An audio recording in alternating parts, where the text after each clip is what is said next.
Thank you for logging on to the Voice Sports Network for this broadcast of high school sports. We encourage you to go to the games and support your area teams. We know you have a choice, and thank you for choosing us. This broadcast wouldn't be possible without the support of the sponsors you hear throughout the game. We encourage you to visit their businesses and use their service as often as possible. Be sure to tell them thanks for their support. Now, sit back and enjoy the game, and be sure to subscribe to our YouTube channel.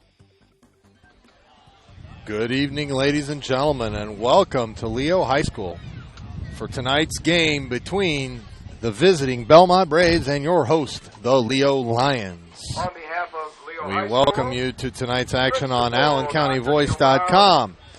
I'm Paul Newberg. I'll be joined by the coach, Mike Walker, here in a few minutes for our broadcast. We want to say thank you the Braves of Bellmont High School to TW Fable for sponsoring our pregame show. This pregame show is brought to you by TW Fable, located inside the clubhouse at Timber Ridge Golf Club in Bluffton. Featuring fine dining Tuesday through Saturday. Looking for a great place for lunch? Visit the 250 Grill. Thank you to TW Fable for sponsoring our pregame show. We're going to come back and talk a little Leo football and talk a little NE8 football and talk about injury report and so forth and give you some info right after some messages from our sponsors. We'll be right back. You're listening to the Voice Network. Are you taking the first step towards a healthier you, or are you just tired of the same workout? From beginners to fitness veterans, the Greater Fort Wayne YMCA is the place for you. We offer a full range of workout equipment, personal trainers, certified instructors, a full line of classes, an indoor pool, and so much more. Have peace of mind when you work out with childcare available. The Greater Fort Wayne YMCA is so much more. Join today. Visit fwymca.org. At Grable Insurance, their most important job is to make sure you leave with the best coverage you can afford. They want to provide you protection from the unfortunate things that can happen and often do happen. The cheapest insurance is often not the best. Visit online at GrableInsurance.com or stop in the office on Pony Express Run inside the Mercantile Office Park, directly across from Higher Grounds Coffee House, and see Ray Gage or Arnie Myers. Grable Insurance is a proud sponsor of East Allen County High School athletics. Hi, this is Dale from the Voice Enterprises. For countless years, I struggled with back pain, and more often than not, the doctors would just prescribe pain meds, which would just dull the pain. It wasn't until I was referred to Indiana Physical Therapy that I truly experienced pain relief. The professionals at IPT showed me the correct exercises and stretches for my problems, and my back pain began to fade away, and as a result, my entire body began to feel better. Indiana Physical Therapy's highly trained professionals treat all types of injuries and ailments and accept all insurance. For more information on IPT or to schedule an appointment, call 824-0522 or visit indianapt.com. You know that Marco's Pizza in downtown Leo offers delicious pizza. But did you also know they have wings, subs, bread, and many other items that are also delicious? And did you know you could order online at marcospizza.com? And did you know they have catering to help out with that party, meeting, or any event? And did you know they have carry-out and delivery? Well, now you know. Marco's Pizza in downtown Leo has pizza and so much more. You can get carry-out, delivery, catering, and order online, or call them at 627-2227. That's 627-2227. Marco's Pizza in downtown Leo.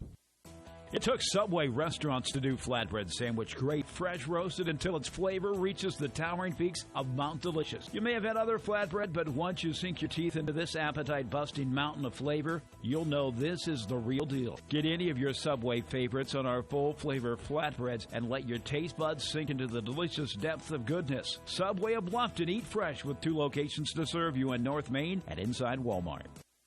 TW Fable, a modern American restaurant, is located inside the clubhouse at Timber Ridge Golf Course at 2330 East, 250 North in Bluffton. You can enjoy a fine dining experience Tuesday through Thursday, 5 to 9, Friday and Saturday, 5 to 10. Kitchen closes 1/2 hour prior to lounge. If you are looking for a great spot to have lunch, visit 250 Grill to enjoy some sandwiches, wraps, salads, and appetizers. TW Fable Restaurant, 2330 East, 250 North at Timber Ridge Golf Course. Reservations recommended by calling 260-353-1360. This is your moment. Explore the University of St. Francis. Known for our quality academic options and dedicated professors who practice in their fields, you will discover the perfect program to fit your interests and goals. Hands-on experience with internships, clinicals, and co-ops makes a USF education a great value and investment into your future. Apply now at sf.edu. We are seeking applicants for $15 million in scholarships this year. This is your moment. Believe. Welcome back to Lions Fields for tonight's football action between the Leo Lions and the Bellmont Braves. Let's give you a little recap of what we got going on here. Bellmont comes in with a record of 4-1 under the direction of Coach Larry Getz. He is in his 5th year at Bellmont with a 25-25 overall record. He is 44-61 overall in 10 years of coaching. Jared Souter comes in his 10th year overall, all at Leo as a head coach, and they are 82-25 under the direction of Coach Souter. The Sagarin ratings have Leo 5th in Class 4A and has Bellmont 20th in Class 3A. In the last outing, Bellmont last week defeated Huntington North 48-13 to remain undefeated in the NE8. Leo defeated East Noble 35-14, half on Friday, half on Saturday. Actually, it was 21-0 on Friday, and then it was 14-14 on Saturday. We're going to talk about a little bit about something that happened there in a few minutes. Last year's meeting was Bellmont winning 41-7. Not last year though, but back in 2008 in the sectional, Bellmont defeated Leo. So we come into this game, Leo being very stout in there. They are currently ranked 5th in the media poll for 4A and 4th in the coaches poll. Very well respected in this. This is another showdown between top teams in the NE8 as both schools are 3-0. For Leo, they've scored 92 points in their 3 conference games, only given up 20.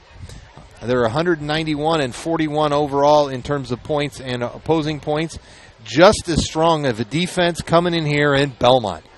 Bellmont 94, only giving up 46 points on the season themselves.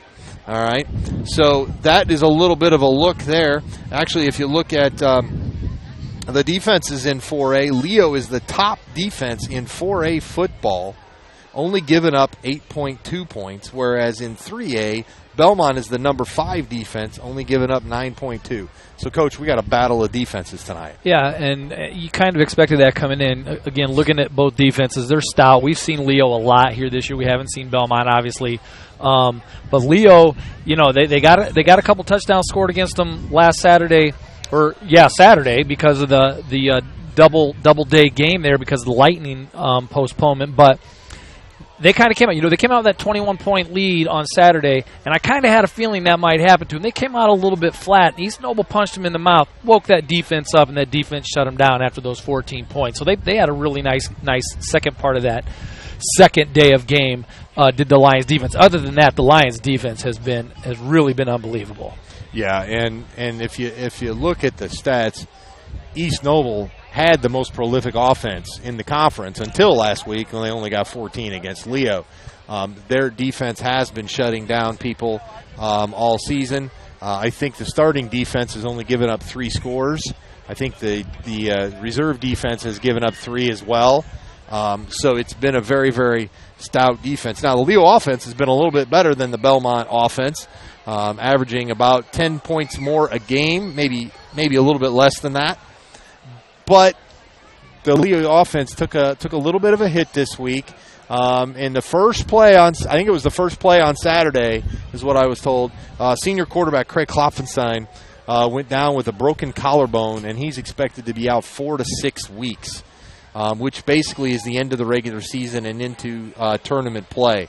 So that's going to really give the offense a handicap. Yeah, it's going to be a change. Let's put it that way. Yeah, and and thankfully for Cray, it was his left clavicle, not his right. And they're hoping maybe he can come back on the earlier side of that 4 to 6 weeks. But when you talk about an offense that's run by a quarterback that really owns that offensive team, it's Cray. And we've watched in those last few games where the offense got a little stagnant mid-game.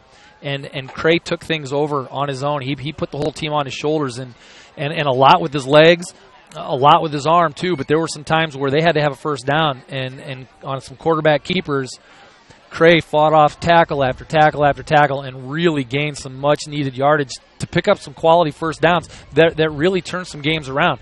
And then off those runs, again, Leo has a strong running team. He was able to hit some really beautiful passes these last couple games, deep and score really quickly. But he's a huge part of the Leo offense. But it's next man up. I mean, there's no excuse. You bring in tonight, it's going to be Ryan Gauze.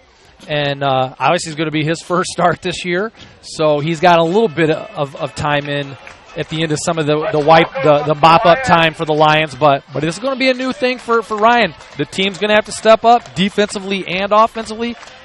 Leo's got a good running game, so not a ton of pressure, I don't think, on Gauze, but he's gonna have to manage the game. Yeah, I think, you know what? Unfortunately, Craig Klopfenstein out. Very good quarterback, very big part of this team. But how nice is it to have a backup quarterback that's a senior? You know, a backup quarterback that's a senior. And he has seen, a share of some action this year just because we put subs in and early in the third quarter.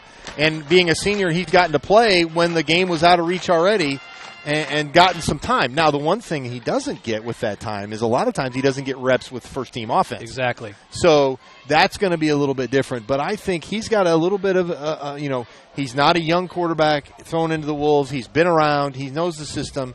I think he's going to step up and have a good game. And like you said, I think I would not be surprised to see the Leo offense just rear back and try to to use the old phrase, punch them in the mouth with a little bit of, a lot of Tyler Hensinger, maybe a little bit of Joe Lambright up at the fullback spot.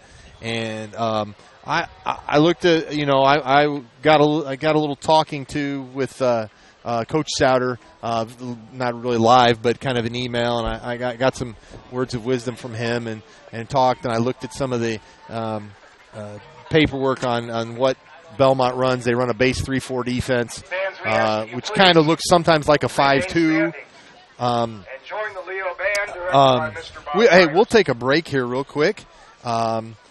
And listen to our national anthem under the direction of Mr. Bob Myers by the Lure of Lions.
Our national anthem on a wonderful evening here in Leo, under the direction that's the Roar of Lions, under the direction of Mr. Bob Myers.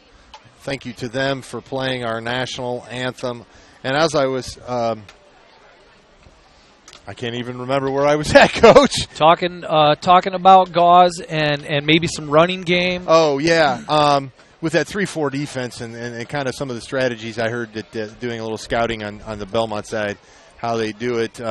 I'd like to see the Lions come out with a little bit of a trapping offense, maybe get some traps running, quick dives up front, maybe with a fullback or even out of the spread out the defense and hit Tyler Hensinger on some quick traps right up the gut, and just let some of your big boys on your line see if they can't control it and take home a win for tonight. Now, if you're Bellmont, too, on the flip side of that, you're gonna hope that you may throw some things at Mr. Gauze that he hasn't seen, because you have film of every game that the other team has played. So Bellmont knows what Leo used to do with Klopfenstein in there. Now they know they've got a new guy in there that hasn't taken very many snaps. and he's expecting to see a 3-4. So if you're Bellmont, maybe you mix some things up defensively. You show Goss some different looks on defense. You try to confuse them, and that's what you try to do when you got a new quarterback in there. You know, you sense a little blood in the water, and you try to change things up, maybe run some stunts, and try to confuse them. And if I'm Bellmont, that's what I'm thinking. So we'll see what they line up in, and see how Leo counters, and vice versa. All right. Receiver wearing number 7. Trenton Bonner, got to get that guy the ball. We need to talk about him a little bit tonight, too, because he has speed to burn.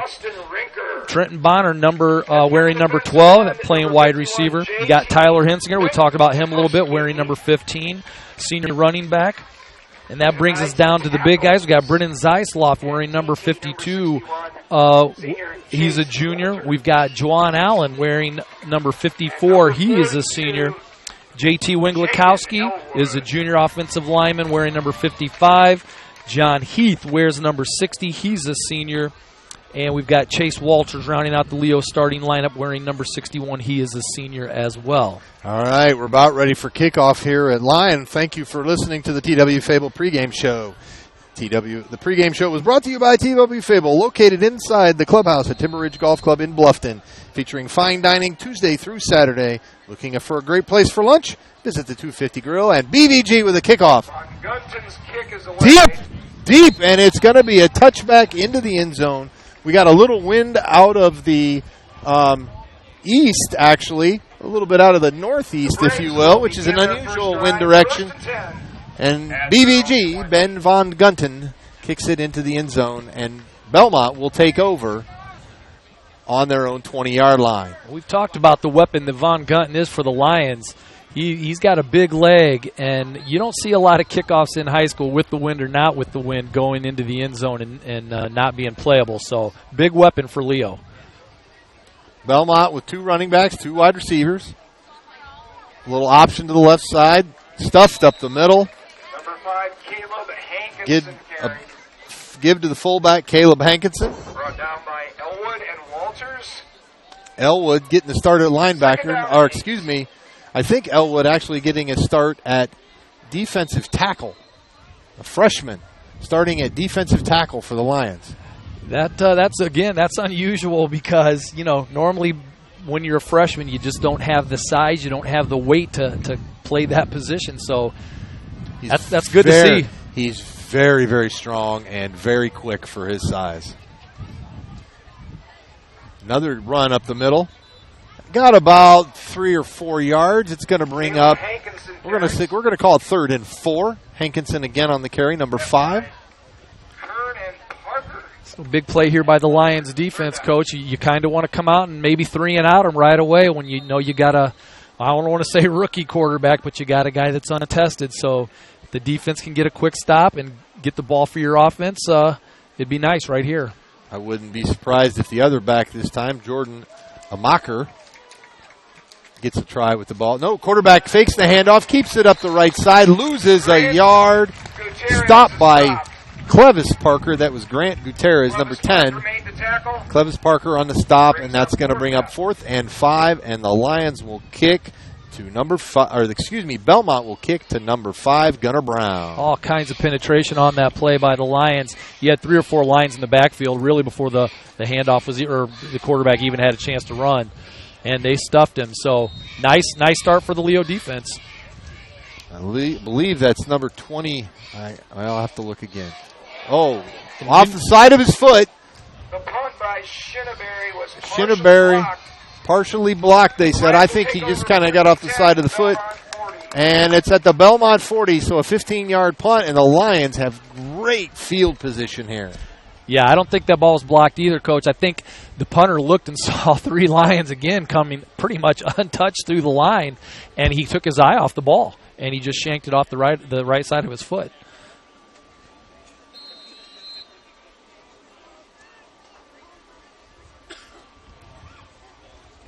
Oh, sorry, viewers.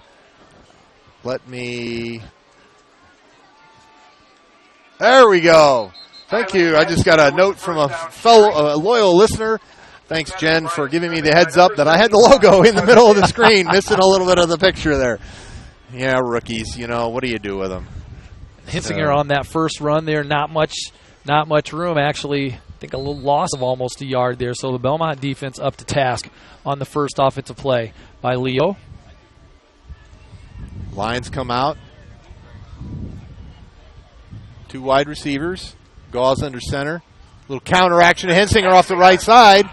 Had a hole to start with, but it was closed up fast by number 5, Caleb Hankinson. Yeah, he did. He had a hole on the right side, and I thought maybe Hensinger was going to break it, but it closed up really quickly. Nice defensive play there by Bellmont to string that out and make the tackle. So it brings up 3rd down for Leo, and probably about 7. So this is true passing yardage here for the 3rd and 7. So we'll see what Coach Souter has lined up here for Gauze. He's back in shotgun. Looking to pass. Nobody open. He takes off down the right side. He's got the first down, and he goes out of bounds at about inside the 30 at about the 27-yard line. A great job of protection by the offensive line, but I think Bellmont only rushed 3 then on the passing situation. Yeah, they did, Coach. They gave him time, and there was nobody open. I was looking downfield. So Gauze pulled the ball down wisely, ran to the right, and got enough room for the first down. And that's a good feeling on your first drive to pick up first down, and a good confidence builder there for Gauze. All right. Gauze looking over the defense. Safety's playing really deep. There's Joe Lambright on the carry over the left side. Breaks a tackle inside the 10, inside the 5, driving towards the goal line. He's down at about the 2-yard line. A great run by Joe Lambright of about 25 yards. Yeah, and we've seen that in other games too, Coach, where teams try to arm tackle Mr. Lambright, and he is a Mack truck coming through that line. And if you don't get a body on him and wrap him up, he's not going down, and that just proved it. I don't know how many defenders took a shot, but I'd say 6 people took a shot there at Lambright, and it was the last guy that finally brought him down. Joe at 6'2", 215. Main job is the linebacker, but he's in there now as a fullback. Got a little bit of a jump off sides by the defense, I think. Lambright brings that linebacker mentality to the fullback spot, Coach. He gets that ball, and he looks for contact. He's not afraid of contact. He runs hard, surprisingly quick for his size, can make a cut. So, nice run by Lambright. Ball now inside the 2, 1st and goal. The Lions in a power I formation. Lambright and Rinker at fullback, Hensinger at tailback. Handoff to Hensinger off the left side, powering it up through the middle, and it's a touchdown for the Lions. 1 yard Tyler Hensinger run. Well, you can't ask for a better script there. An opening series for Mr. Gauze. That's a confidence builder to drive the ball down the field. He was personally responsible for one of the first downs on a really nice run. So nice confidence builder for Gauze as the Lions take a 6-0 lead. Von Gunton in for the point after. The BVG is good. And that makes the score 7-0 in favor of the Lions. University of St. Francis, known for quality academic options and dedicated professors. You'll discover the perfect program to fit your interests and goals. See for yourself what USF has to offer. Visit online at sf.edu. New Holland Tri-County. Get the new Rustler utility vehicle. New Holland, which combines rugged construction and gritty performance with comfort. Numerous choices to choose from. Visit New Holland Tri-County on Highway 1 South in Bluffton for the Rustler utility vehicle. Thank you to New Holland and the University of St. Francis for their support of high school football on the Voice Network. All right, so with a score of 7-0, we return to BVG at the 40-yard line, looking to kick downwind. Deep back 4. Let's see if I can't get a number here for the return team. Looks like number 5, Caleb Hankinson. I've seen his number quite a bit already. And I can't tell who the other back is. Number 2, I believe. Number 2. Deep. Up into the end zone. He caught it just barely inside of the end zone. That was number 21, John Becker. All right. And in high school football, you cannot bring it out if it crosses the goal line. No, that happened two games ago, I believe, here, where we were a little bit confused, but then we straightened out the ruling. Yeah, if you touch the end zone on a kickoff, you're done. It's a touchback, and they bring the ball out. We do have a little bit of a breeze, as I said a few minutes ago, mainly out of the east, but a little bit out of the north. I've put a sweatshirt on. Normally we get a breeze out of the west, and we're blocked by the press box, but it's a little chillier tonight, Coach. And, of course, I chose to wear shorts, and you did as well. All right, fake to the fullback. Grant Gutierrez. And Grant Gutierrez, the quarterback, it keeps the ball off the left side, gains 9. That's going to bring up second and 1. Jaden Elwood after about a 7-yard gain. So on the quarterback keeper there, a really good game by Gutierrez. It's going to bring up a second and about 1, a long one. So far the Lion defense shutting out Bellmont on their first drive, 3 and out. See if Bellmont can pick up their first down of the night. Quarterback keeper right up the middle, and he gets the first down with a gain of about, we'll call it 3. That's going to move it out to the 32-yard line. Make it to 31. And picked up first down yardage. First and down for the Braves. Met by Leo's Joe Lambright. It's always nice in the game to get your first down. It just kind of breaks the ice. 31.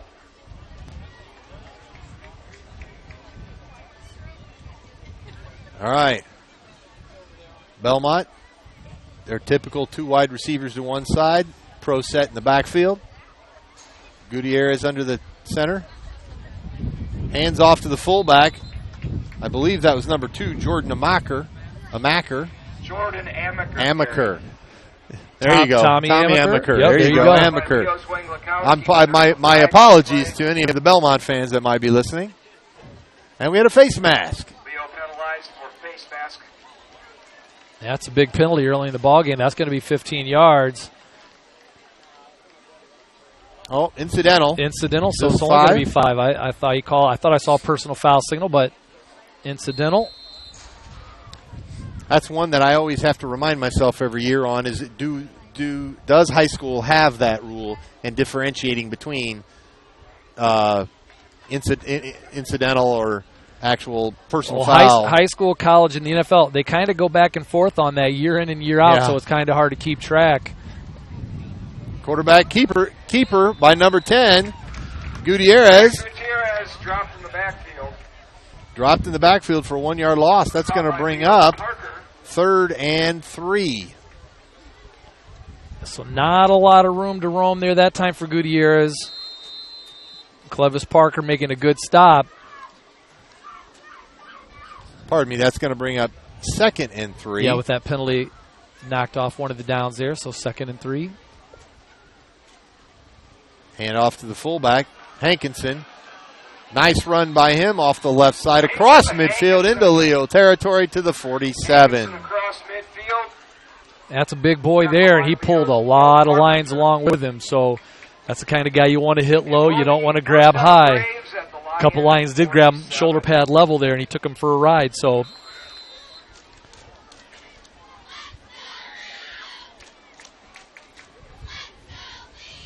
So Bellmont's second first down of the game. Hand off on the other. Gutierrez on the keeper. Picks up about 7 all the way to the 40. It's going to bring up 2nd and 3. That's the second time Gutierrez has taken that snap directly and just run to the right. And that's the second time he's planted that right foot and slipped. So it doesn't seem like it's damp at all. It's been a very dry day. Again, a breezy day. So he's planting that right foot, and a couple times now he's slipped. So we'll have to keep an eye on that.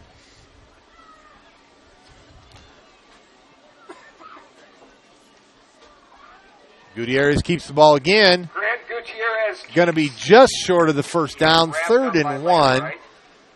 So from what I've seen from Bellmont, mainly an option running team. Fake to the fullback. Yep. And then the quarterback keeping.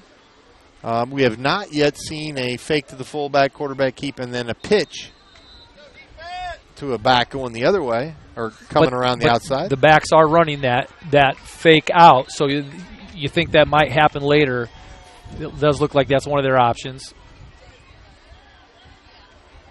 Power running. Got him in the backfield. A great job by number 4, Mason Kern. He got blocked outside, kept his feet, kept running, and actually made contact. I think he was turned around and just kind of grabbed onto him and got the tackle for a loss. Yeah, that was a tenacious play by Kern. Like you said, he had to fight off a block, and he just kept driving until he met the running back and made a great defensive play there. So the Lions hoping to stop here on 4th and 3 at the 40-yard line. A big play here early in the first quarter. A power formation by the Braves, double tight end, wing formation. Pass play, looking deep, he's got a man open, overthrows him, and that's going to be incomplete pass intended to Mason Shinneberry, and he was opened by a step, but luckily for the Lions, incomplete, and it's a turnover on downs. The Lions are now taking over in great field position again at their own 40-yard line. Yeah, good play call there by Bellmont, because I was expecting them to maybe go full back up the middle just to try to pick up that 3. Good fake, good route, just a hair overthrown into the wind too. So Goodyear's putting a little too much mustard on that pass, not enough air under it, but the receiver was there, and if he had made a play, they would have scored.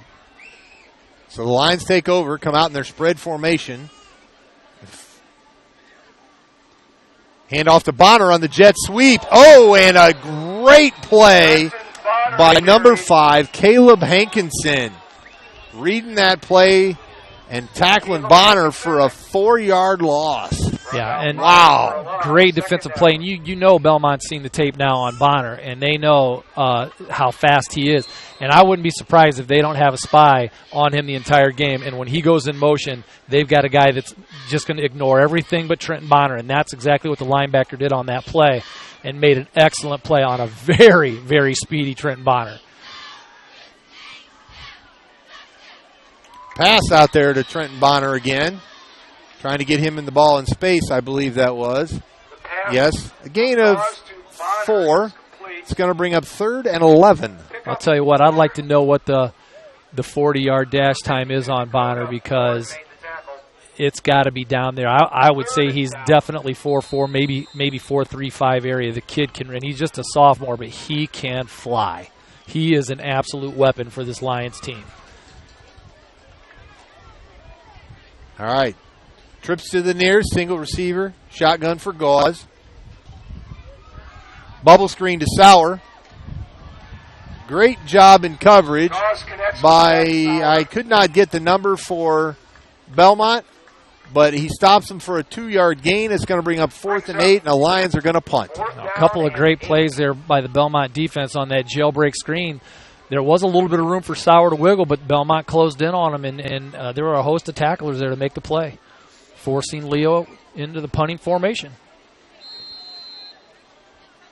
with Mr. Von Gunton back to punt.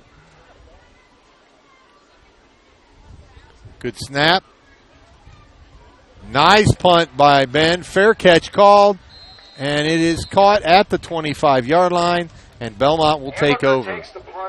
We got just under 2 minutes left to go here in the first quarter. I'm going to take this opportunity and change of possession to give a big shout-out to a former Leo Lion playing some golf down in Latin America. I believe he's in Brazil this week. Justin Huber making the cut in the PGA Latin America Tour. Justin Huber having a ton of success this year on that tour. Yes, he's currently 5th on the money list down there on that particular tour, hoping to get some a good web.com status for next season. All right, Bellmont with the ball. There's a handoff to Hankinson off the left side, and he's going to pick up about 3 to the 28, bring up 2nd and 7. So a pretty quick first quarter here, Coach, with really only one true pass play. And Gauze dropped back to throw, but he didn't actually make a throw. He ran the ball, and then Bellmont on the incompletion. So every play other than that has been a run. So very, very quick first quarter. Yeah, Gauze did have a couple of quick, short completions. Oh, he did. Yeah, he did to Sauer that's right, and to Bonner. Yep, that's right. But nothing deep yet for the Lion offense. Bellmont really backed off that last possession there, playing underneath. Gutierrez fakes the handoff to Hankinson, keeps it, gets about another 2.5, we'll call it 3 yards, bringing up 3rd and 4 at the 31-yard line. So good couple of plays there by Leo. Gutierrez kept the ball. Making it 3rd and 5.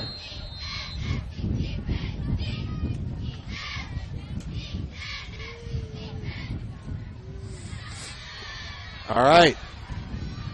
The sun is setting in Leo. We got 40 seconds to go in the quarter. We got a flag, a penalty. We got that is a false start on the offense. So that'll help the Lions defense out. It's going to make it 3rd and 10 with 38.3 seconds to go here in the first. Yep.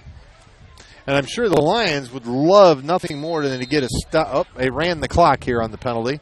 I was going to say to get a stop to force Bellmont to punt into the wind, but I don't think that's going to happen.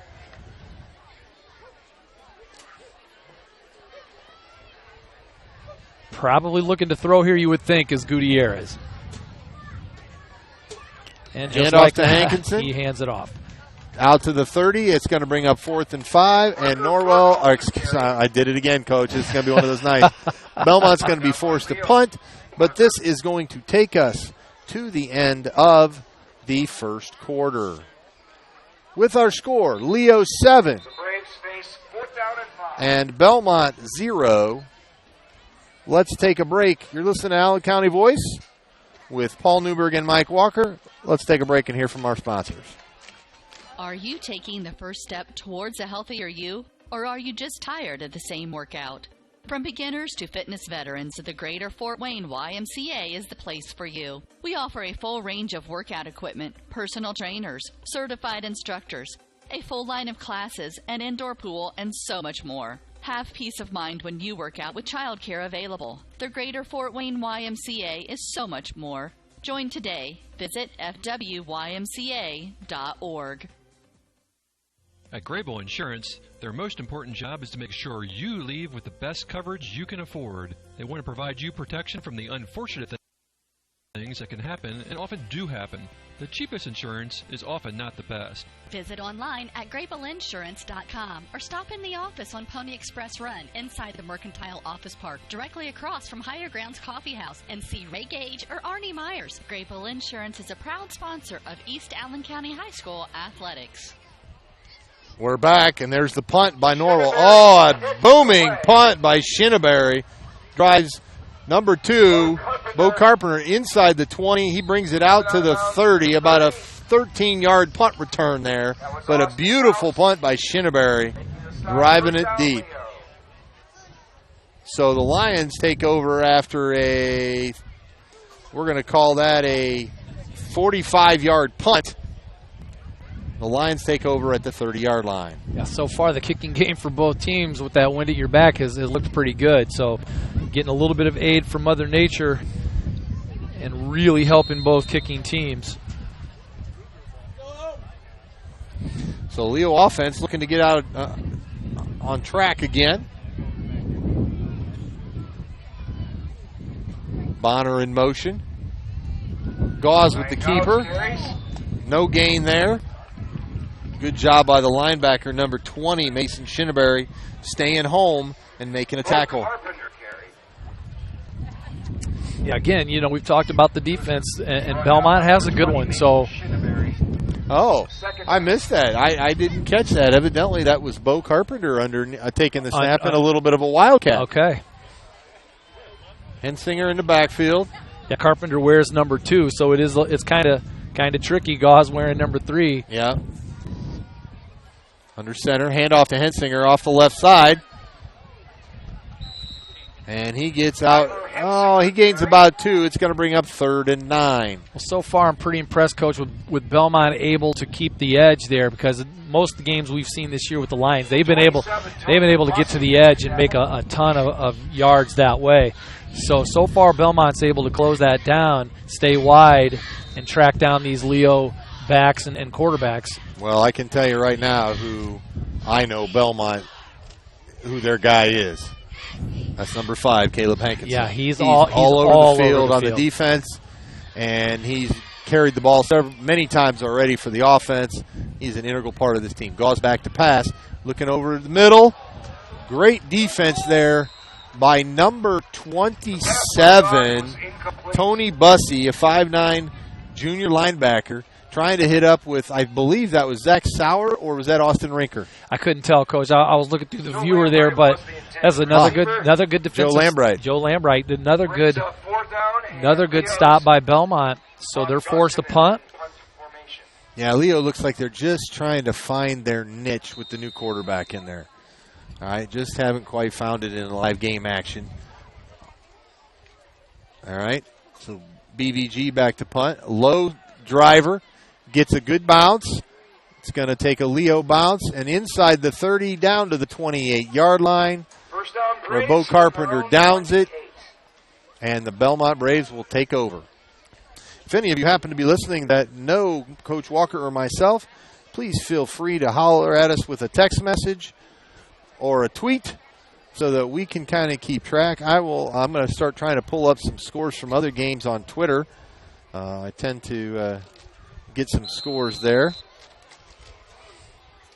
We'll have our halftime show coming up in about 10 minutes. We'll talk a little high school football. We'll talk a little Leo sports and other sports. We might talk a little bit of girls golf. You never know. That might come up. Hankinson with another carry. Driven back at the 30. Going to give him maybe the 31, so gain of 3, 2nd and 8. Yeah, so Hankinson's going to get used a lot tonight. You know, on a night like this, a perfect night for football. It's not too hot, not too cold. He's not going to wear out. He's an athlete, like you said, Coach. He's in that linebacker spot. He makes some great reads on defense. He's all over the field, and looks like he's kind of one of their go-to guys here offensively, too. Wow, north side getting blitzed early, 21-0, 5 minutes into the game. Bellmont going deep. Gutierrez going deep. He's got a receiver open, and he breaks a tackle. He's down the sideline for a 69-yard touchdown pass. Gutierrez to number 20, Mason Shinneberry. A long touchdown pass just out of the reach of the defensive back. Well, Gutierrez wasn't too long on that throw. With the wind at his back, he put enough air under that for Schinneberger to run right under it. Made a beautiful catch, broke a leg tackle, and took it to the house. So Bellmont's looking to tie this game up with the point after. That was a big play. That's what Bellmont was looking for. Not able to get much on the ground so far. Missed a wide-open receiver earlier in the first quarter for a touchdown had they hooked up, but they did that time, and quick strike there by Bellmont. Garcia on for the kick. It's up, and it is good, and the score is now 7-7 with 9:25 to go here in the first quarter. That's the first time I've seen the Leo defense get burned deep. Yep, and one of the few times they've been scored on this early in a football game as well. I believe. I can't tell. I can't remember about New Haven. I wasn't at the New Haven game, but the East Noble touchdowns came in the second half. I don't think New Haven scored in the first half. This might be the first score anybody had of the year in the first half. Yeah, I believe it is. So that's a testament to the Leo defense, but that's also a testament now to the Bellmont offense getting something going here with a big play. Yeah, and they, you've seen it now a couple times as Lion defensive backs. A little play fake, and these receivers are running deep posts, and they're open. So you got to stay back if you're a safety. You can't let your man get behind you. USF, this is your moment. Explore the University of St. Francis. A USF education is a great value and investment into your future. Apply now at usf.edu. This is your moment. Believe. Thank you for the USF scoreboard, which reads 7-7 in the second quarter. Garcia to kick off. Driving kick. Bonner catches it at about the 5. Takes off up the middle of the field. And he's going to go down at about the 29-yard line. First down for Leo. Well, now you'll see how Leo responds after being scored upon. Again, they're not used to this. Those number ones, anyway, being scored upon this early in the game. So we'll see how they respond with a new quarterback and a little bit more pressure than normal. 9:20 to go here in the second quarter, 7-7. The inaugural NE8 conference matchup between the Leo Lions and the Bellmont Braves. Different formation for the Lions. And a Lion jumped. That is a false start. So that's not what you want to see of your coach Souter after you've been scored upon to now make it 1st and 15. Homestead up 14-7 on Snyder. That's a big game. 1st and 15. Homestead and Carroll joining the SAC for the first time. Noah Wazinski went down for lures again. Didn't get hit, but went down holding his knee. There's a report I have on Twitter. That's a tough season for that kid. Tackled in the backfield, fumble. And Bellmont has recovered after the Joe Lambright fumble. I believe it was Lambright, maybe not. I'm not sure who was on the carry there. But there was a fumble, and Bellmont did recover, and they're going to take over on the 22-yard line deep in Leo territory. And the handoff was not clean. Again, I'm looking through this viewer, and it's hard for me to see that far away. But it just wasn't clean, and, you're going to run into those things with a new signal caller, just some little glitches here and there. And that time the ball got put on the ground, and Bellmont was there to quickly pounce on it. So a big momentum shift here in the second quarter. I'm going to say Hankinson on the run. Nope, pitch to Amaker, and he's going to get maybe a yard. I'll tell you what, if I'm Bellmont, I kind of like the way my passing game's working. And, you got to run to keep the defense honest, but I would absolutely throw some more of those play-action plays in there, even with the short yardages that we have here, the good field position Bellmont has. They've had some wide receivers that have been pretty open, and you see that Gutierrez can put the ball on the numbers. Bellmont was 2nd and 9.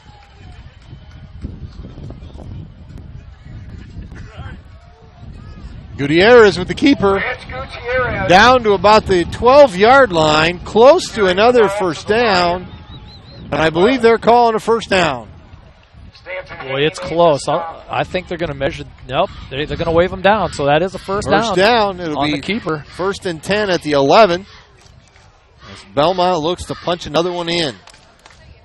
Homestead Snyder tied at 14 now. And thank you to fellow Allen County voiceman, Mr. Steve Roberts, for the update. We were incorrect. New Haven did score in the second quarter. Okay. Against the Lions. Dr. Steve Roberts, the statistician guru. Hand off to Amaker off the left side. Drives it inside the 5 to the 4. Jordan Amaker. So Bellmont knocking on the Lions' door. Again, a huge momentum swing here after Leo scored first. Bellmont hits on a real long pass play, 69-yard pass play, and then a quick turnover by the Lions on a bad handoff, and Bellmont's knocking on the door for their second score. 2nd, and we'll call it 4. Hankinson on the run, drives it off the right side, into the end zone for the touchdown, and Bellmont takes the lead. Touchdown Braves. That was all set up by the costly turnover by the Lions deep in their own territory at about the 30-yard line. Now, you got to like Bellmont's attitude, even though they got scored on pretty quickly, and I'm sure that hasn't happened to them very often this season. They came right back out and stayed aggressive offensively with the long pass play, get the turnover, take it right back down in and score. So Bellmont right where they want to be early here in this game. And there's the snap, the kick, and it is good. And that makes it 14-7 in favor of Bellmont here in the second quarter. Grable Insurance, Their most important job is to make sure you leave with the best coverage you can afford. Grable Insurance on Pony Express Run inside the Mercantile Office Park. Indiana Physical Therapy's highly trained professionals treat all types of injuries and ailments and accepts all insurances. For more information on IPT or to schedule an appointment, visit indianapt.com. Thank you to both of those for sponsoring high school football on the Voice Network. You are listening to the Voice Network. I'm Paul Newberg along with Coach Mike Walker. And we got a little snap back there on the camera. Apologize for that. We'll zoom back in a little bit. East Noble 14, Norwell 0. Not surprised by that score. Yeah, Norwell struggling a little bit this year.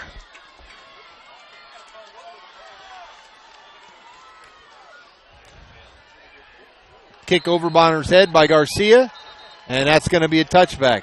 And the play seems to be dominated at the other end of the field there tonight, Coach. Yeah, Leo needs to turn this field over here. They need a good drive. Even if they don't score, they need to maintain possession, keep the defense off the field for the Lions a little bit here. But they need some confidence now. They need to drive down the field and at least turn the field over before they give the ball up. All right, Lions come out in a power I formation. Toss to Hensinger, looking to get outside. Hensinger carried. Hensinger picks up about 5. We're going to call it 5 out to the 20. Oh, no, they're going to mark it at about the 24. We'll call it 2nd and 6. And Leo had some blockers out there in front of Hensinger, and he was patient. But I'll tell you what, Bellmont does a really nice job of fighting off the block and taking angles and knifing in and making the tackles. So these guys know what they're doing defensively. Their linebackers are aggressive. Power I formation again for the Lions. Gauze back to throw. Slant.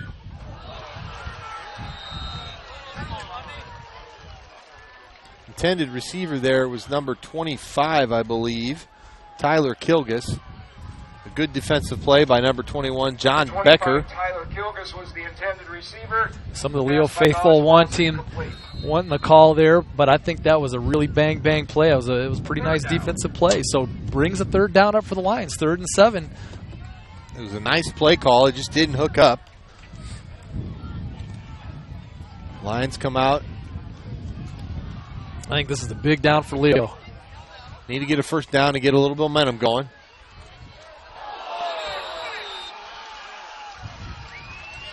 Big hit there by number 2, Amaker. Pass intended for Gunnar Brown. Pass intended for Gunnar Brown. They lay those safeties off back deep, and if you try to throw those routes, they'll try to come after you. Yeah, they do. They come downhill once that ball's in the air. And if you're a receiver, you know they are, so it makes you look a little bit out of the back of your head before you make that catch.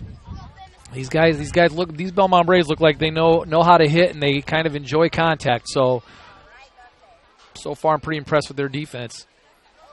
BVG to punt, Ben Von Gunten. Amaker with the reception and a fair catch. Didn't have anybody around him, but he must have felt pressure. So it's going to be, they're going to take over the 46-yard line with 6:40 to go. We do have a penalty.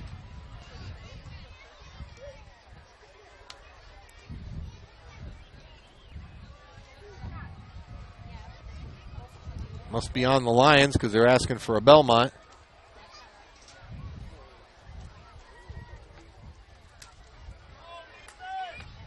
It's a false start on the Lions. Declined, and Bellmont will just take the ball at the 46-yard line. That's a good field possession. All right, it's homecoming night here at Leo. Not going the way the Lions had hoped so far, but there's a lot of football yet to play. A lot of football to play. And this is a big defensive series for the Lions. Yeah, this is a big defensive series. If Bellmont can come down and score here, then they're going to really like how things are going tonight, and they're gonna have a good feeling going into the half. But if Leo can get a stop, and again try to flip the field at least, because again Bellmont with real good starting field position here. So the Lions do need to make a stop. And Amaker breaks one. Bo Carpenter, last man, and he brings him down inside the 30 line, about the 27-yard line. And Bellmont deep in the Lion territory. A nice hole opened up on the right side of the Bellmont line, and Amaker did not waste any time. He hit the hole really quickly and got to the second level. 27-yard run against this Leo defense is a pretty good. Yeah, you don't see big gashing runs against the Lions offense, so that was a really good blocking situation up front for Bellmont. And again, Amaker put the hammer down and got through the hole very quickly.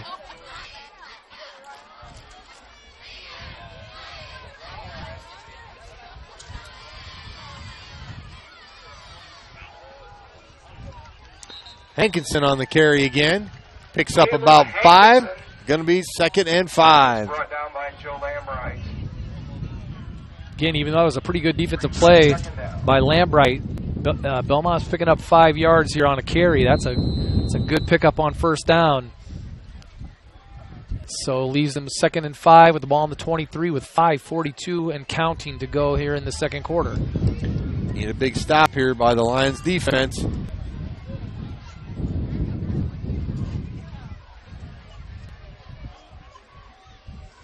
Keeper by Gutierrez. He's hitting the backfield, spins away, gets out across the first down, but there is a flag. That looks to be in the area of holding, I would suspect. Face mask. Face mask. Things aren't going very well here for the Lions. Personal foul, face mask. That's going to take it from the 16-yard line down to the 8 and bring up 1st and goal. You're a member of the For the Bellmont Braves. Even though that was a 15-yarder, they're close enough. They're just going to get half the distance. So things crumbling pretty quickly here for Leo on their homecoming night, with Bellmont making some noise here in the second quarter. The Lions might be a little shell-shocked. They're just not used to being smacked around, definitely in the early part of a game. So we'll see if they can hold here. Second effort by Hankinson. Met at the line of scrimmage, but he takes it down inside the 5 to the 4. 2nd and goal. Yeah, several times now Lions have made contact with either the quarterback on a run or the running back behind the line of scrimmage, and Bellmont just keeps those legs churning no matter who it is, and they make positive yards.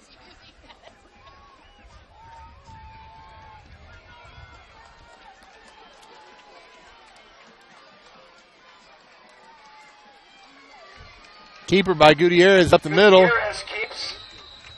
Doesn't get much, maybe a yard. It's going to bring up 3rd and goal at the 3. Great push by the defensive front. I'm hearing a 3rd. I'm hearing it's down to the 2 now. So again, 3rd and goal at the 2.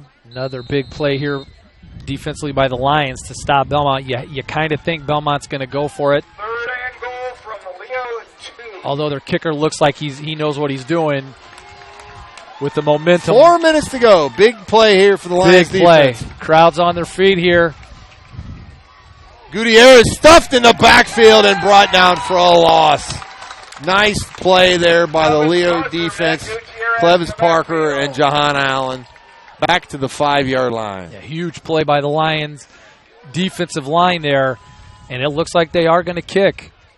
Garcia, number 13, in as their kicker. All right. 4th down and goal from the Lions. Which would be a small victory for the Lions, holding them to 3 points. Yeah, I'd come away from that, Coach, with a 1st and less than 10. First and really goal a at the 1st 8. and goal at the 8, and to hold them to 3. That's if he hits this, is a victory. Kick is up. Good. Now that one showed a good leg there by Garcia. 21-yard field goal. And 21-yard field goal is good, and that's going to make the score 17-7 in favor of Bellmont. We have 3:10 left to go here in the second quarter, in the first half. YMC of Greater Fort Wayne, with a full range of workout equipment, personal trainers, certified instructors, a full line of classes, an indoor pool, and childcare, the Greater Fort Wayne YMCA is the place for you. Visit fwymca.org. I was going to say, or the YMCA. You said YMC and you didn't even know it. You said it twice. YMCA. I said the YMC. The YMC. It's a new organization. YMCA. Don't leave the village person out that does the A, Coach. All right. Bluffton 14, Southern Wells 13. Carroll and Lures tied at 0, but in the first quarter, 110 yards for Lures, 14 for Carroll. Yikes. So, but Wazinski is out, is what I'm hearing, Yep. left leg injury. Wow. All right, here we go. Another kickoff with the wind. Bellmont up 17-7 on the Lions on their homecoming night. 3:10 to go here in the second quarter. Strong kick by Garcia again, and Bonner a little frustrated back there, not getting a chance to return one. Yeah, and Bonner's a weapon on a night like tonight when you got a new quarterback and a weapon like Bonner who can change a game in a heartbeat. He wants all the attempts he can get, and the fact that he's not able to make a return is pretty frustrating, I'm sure. Let's see if Leo can respond here. Swing pass to Bonner, and he drops it. Yep. That was a good pass from Gauze, and it pretty much hit him in stride. And that's one where Bonner's trying to make a move and a run before he's got the ball. Got to concentrate, look it into your hands, and then go. 2nd and 10, 3:06 left here in the first half.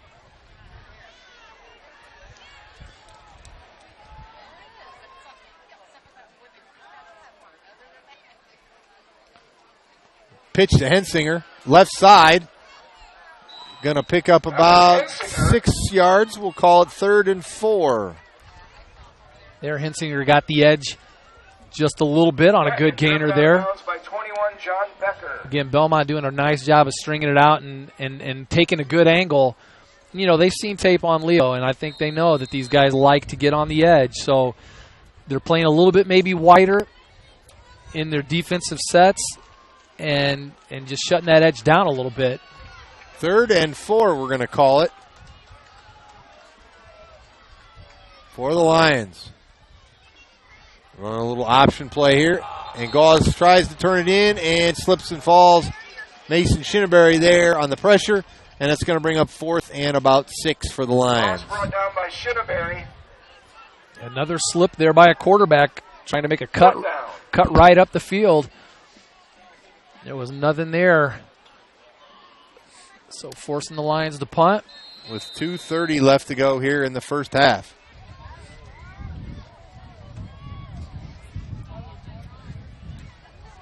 Good snap. BVG with the punt. Amaker going to try for a return.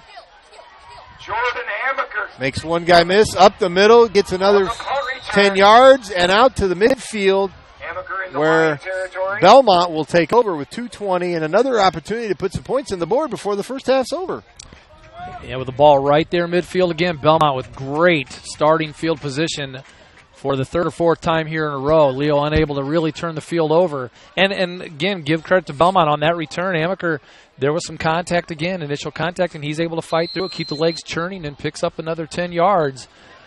So these guys aren't going down on that first or second hit.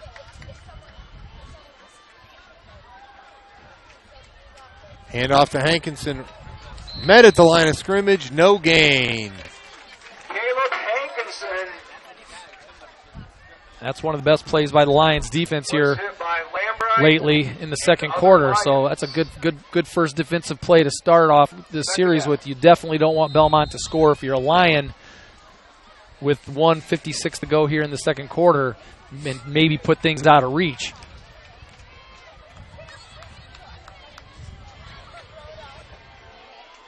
$1:45 left to go here in the first half.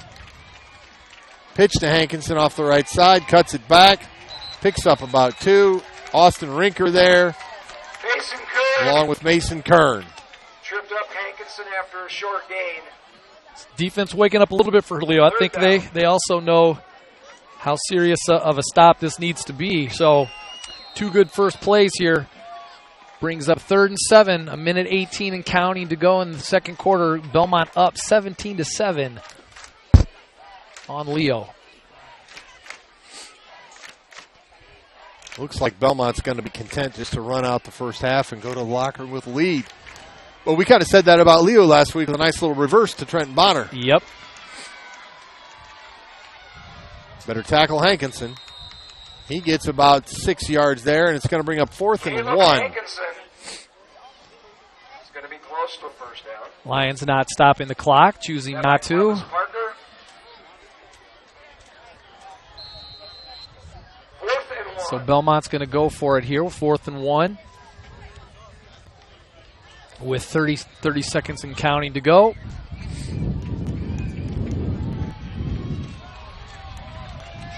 We'll have a little homecoming halftime show for you tonight at Lions Field. And Bellmont, I think, is going to run the clock all the way down and take a timeout here. Yep, that's what they do with 1 second to go on the play clock. 12.9 seconds to go in the game. Bellmont takes a timeout. Timeout Braves. You think Belmont might just kind of just say, hey, let's take a Hail Mary?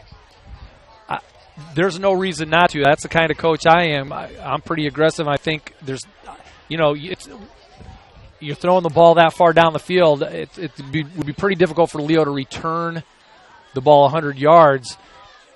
But to me, there's nothing wrong with chucking the ball to the end zone, and you never know what can happen. A penalty, really, to me, only good things can happen other than a pick. So that's a good thought, Coach. We'll see what they choose to do. Although, based on high school rules, hopefully the Leo defensive backs, I'm sure they've been coached up about this, would know is that in a Hail Mary situation here, you don't let the kid catch the ball because it's just a 15-yard penalty. It's a 15-yard penalty. It's not a score. NFL, it's down on the 1. In college, it's just a 15-yard penalty. So here it would move it to the 25. They would get a play, but it wouldn't be a touchdown. It wouldn't be a touchdown, or they wouldn't have the ball on the 1. So we'll see. They're not set up for a deep pass play. Hand off to Hankinson off the right side. First down. Stops the clock with 8.5 to go. Caleb Hankinson with first down yardage. Tackled by Clevis Parker. And they're winding the clock, and that's going to do it for the first half. And the Lions will receive, if I'm correct, Coach, in the second half. That is correct. We are at halftime here at Lions Field. We're going to take a break on the Voice Network and hear from some of our sponsors. And we'll be back in a few minutes to talk about a variety of things. Thanks for listening to the Voice Network, everybody. Hi, this is Dale from the Voice Enterprises. For countless years, I struggled with back pain, and more often than not, the doctors would just prescribe pain meds, which would just dull the pain. It wasn't until I was referred to Indiana Physical Therapy that I truly experienced pain relief. The professionals at IPT showed me the correct exercises and stretches for my problems, and my back pain began to fade away, and as a result, my entire body began to feel better. Indiana Physical Therapy's highly trained professionals treat all types of injuries and ailments and accept all insurance. For more information on IPT or to schedule an appointment, call 824-0522 or visit indianapt.com. You know that Marco's Pizza in downtown Leo offers delicious pizza. But did you also know they have wings, subs, bread, and many other items that are also delicious? And did you know you could order online at marcospizza.com? And did you know they have catering to help out with that party, meeting, or any event? And did you know they have carry-out and delivery? Well, now you know. Marco's Pizza in downtown Leo has pizza and so much more. You can get carry-out, delivery, catering, and order online, or call them at 627-2227. That's 627-2227. Marco's Pizza in downtown Leo. It took Subway restaurants to do flatbread sandwich great, fresh roasted until its flavor reaches the towering peaks of Mount Delicious. You may have had other flatbread, but once you sink your teeth into this appetite-busting mountain of flavor, you'll know this is the real deal. Get any of your Subway favorites on our full-flavor flatbreads and let your taste buds sink into the delicious depth of goodness. Subway of Bluffton, eat fresh with 2 locations to serve you in North Main and inside Walmart.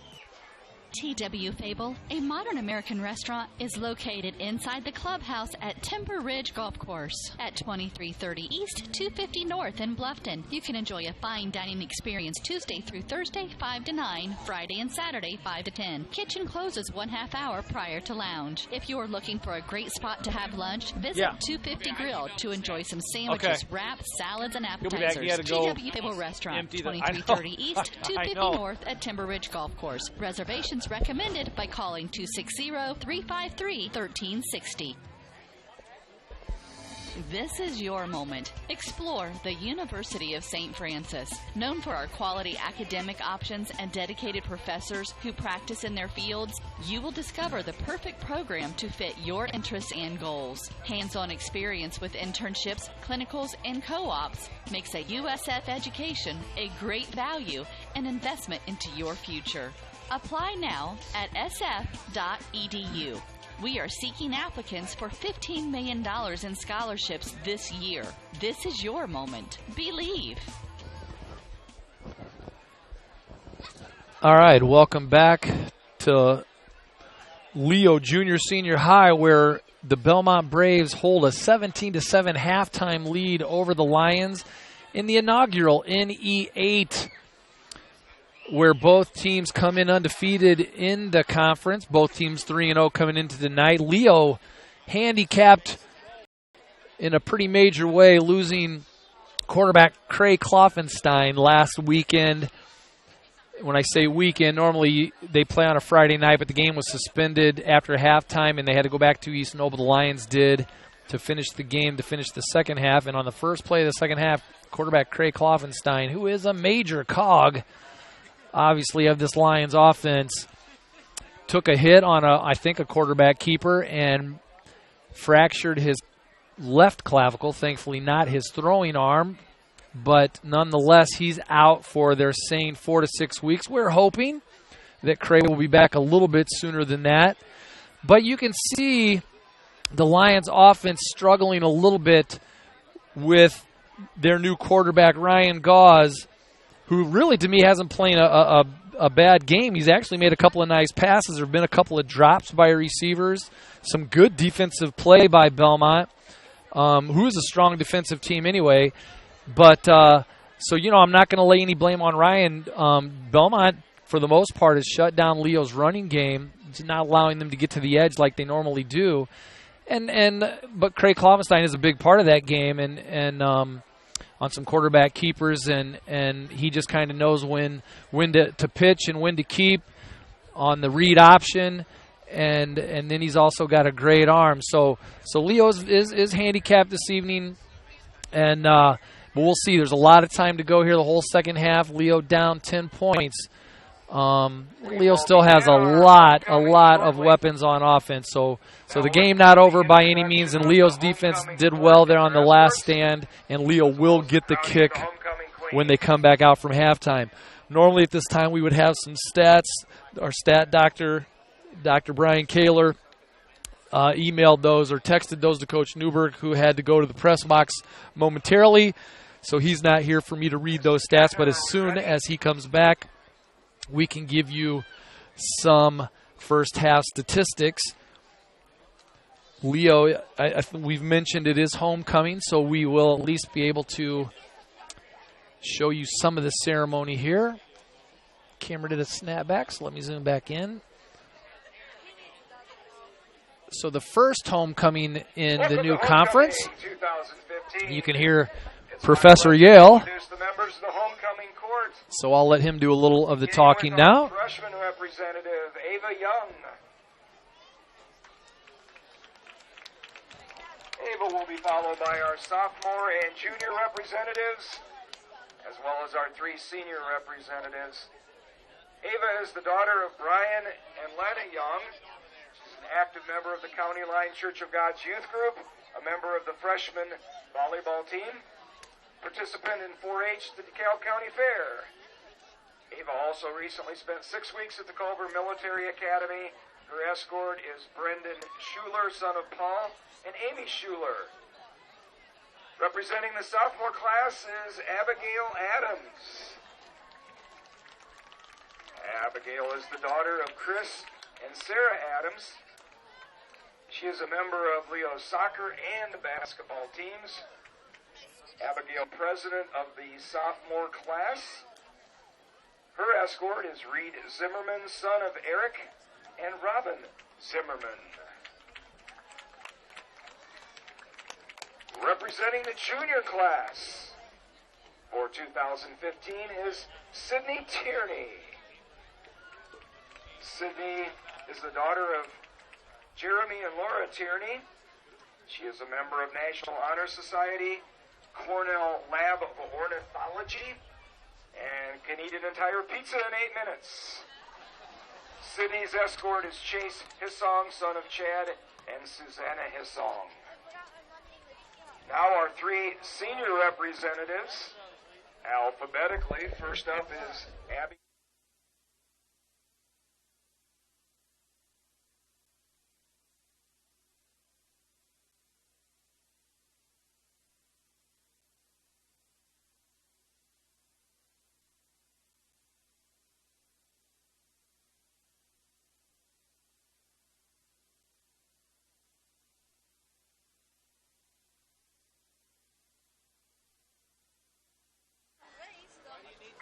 Continuing with the seniors. We're back here at halftime, watching some of our halftime homecoming festivities. She is the daughter of Jim and Patricia Field. I'm going to try to get you some statistics from the first half, National Honor Society, and we'll talk a little bit about that. And senior class treasurer. Sarah's an active member of Campus Life and Grable Missionary Church Youth Group. Her college plans include majoring in education. We'll let you watch a little bit of the halftime show. Forty, son of Anthony and Kendra Forty.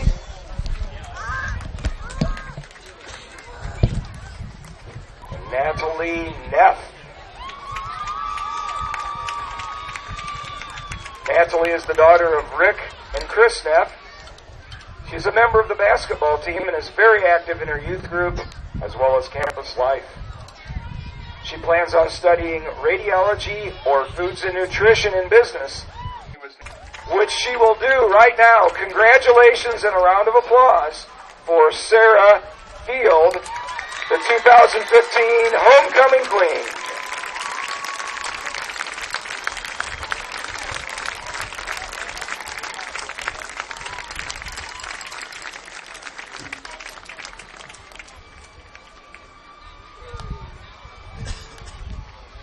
Once again, congratulations to all members of the Homecoming Court and the 2015 Homecoming Queen.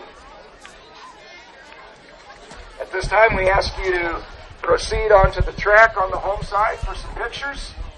I see several anxious cameras awaiting you, and the Roar of the Lions band will now take the field. All right, congratulations to Sarah Field on being named the Lions Homecoming Queen. Put up the stats here at the halftime. Bellmont leading 17-7, and according to all of the stats, it is a one-sided contest so far. Really, Bellmont had the one. He had the shank punt. Basically, the kid punted into the wind and hit it very poorly, and the Lions took over like at the 35 or the 40, and then drove very quickly. I think they had a 25-yard run by Joe Lambright in there, and then Tyler Hensinger got a 1-yard TD run to make it 7-0 in the first quarter.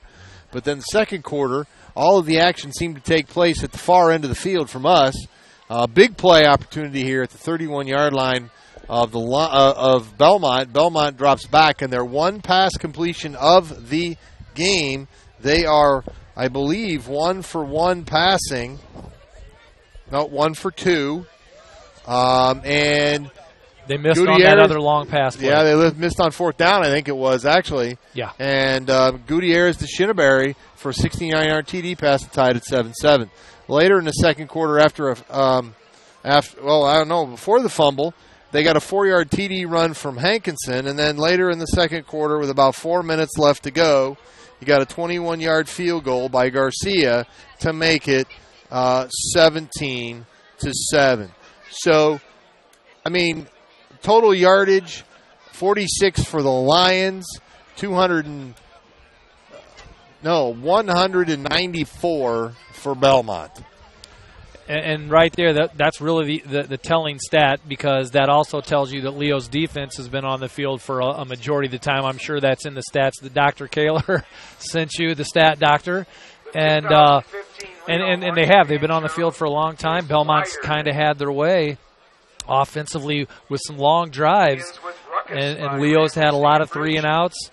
And then that's really the tail of the tape. And I talked a little bit about while you were gone, Coach. That's where you miss Craig Kloffenstein, his experience and his tenacity and his know-how and experience in that read option and when to keep, when to pitch, when to hand, when to throw.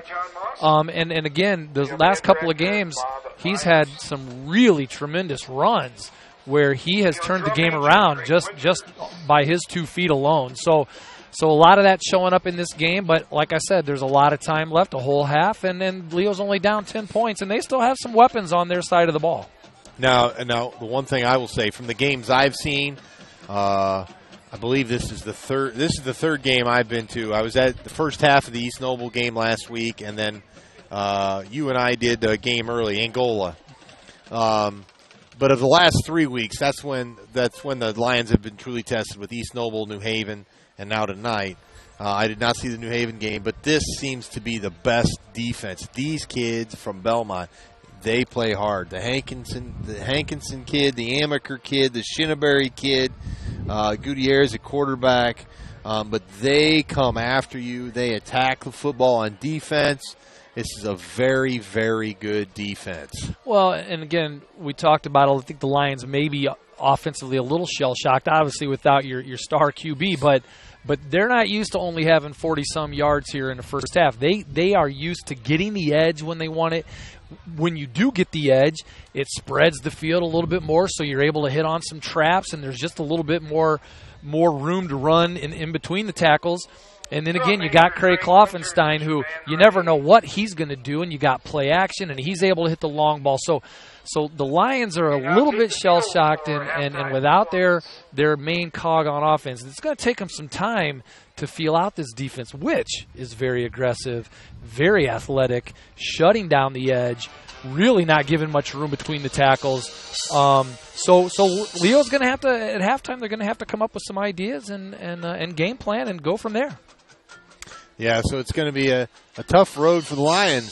By the way, it's the Roar of the Lions taking the field right now with their halftime show. This is their performance show that they take on. I know they are, as I have my notes here, as I wanted to give a little bit of an update. Under the direction of Mr. Bob Myers, the Leo Marching Band, the Roar of the Lions, is performing at Penn High School tomorrow in their next competition. And these kids put in a ton of time after school. I talked a little bit about it the last game, Coach. We just live not quite a half mile up from the school, and when the wind is blowing our direction, we hear the band every night. Yep. 8 o'clock, 9 o'clock, sometimes near 10 o'clock at night. These kids are out on this field practicing. Yeah, they're out here all the time. They put a lot of time in here, just as anybody else does in terms of athletics and so forth. The time commitment is very big. These kids should be very proud, and they work very hard. And we hope you enjoy the visual part of that, as maybe we talk a little, you know what? Let's get rid of our stats so you can enjoy a little part of the visual of the Roar of the Lions. There we go.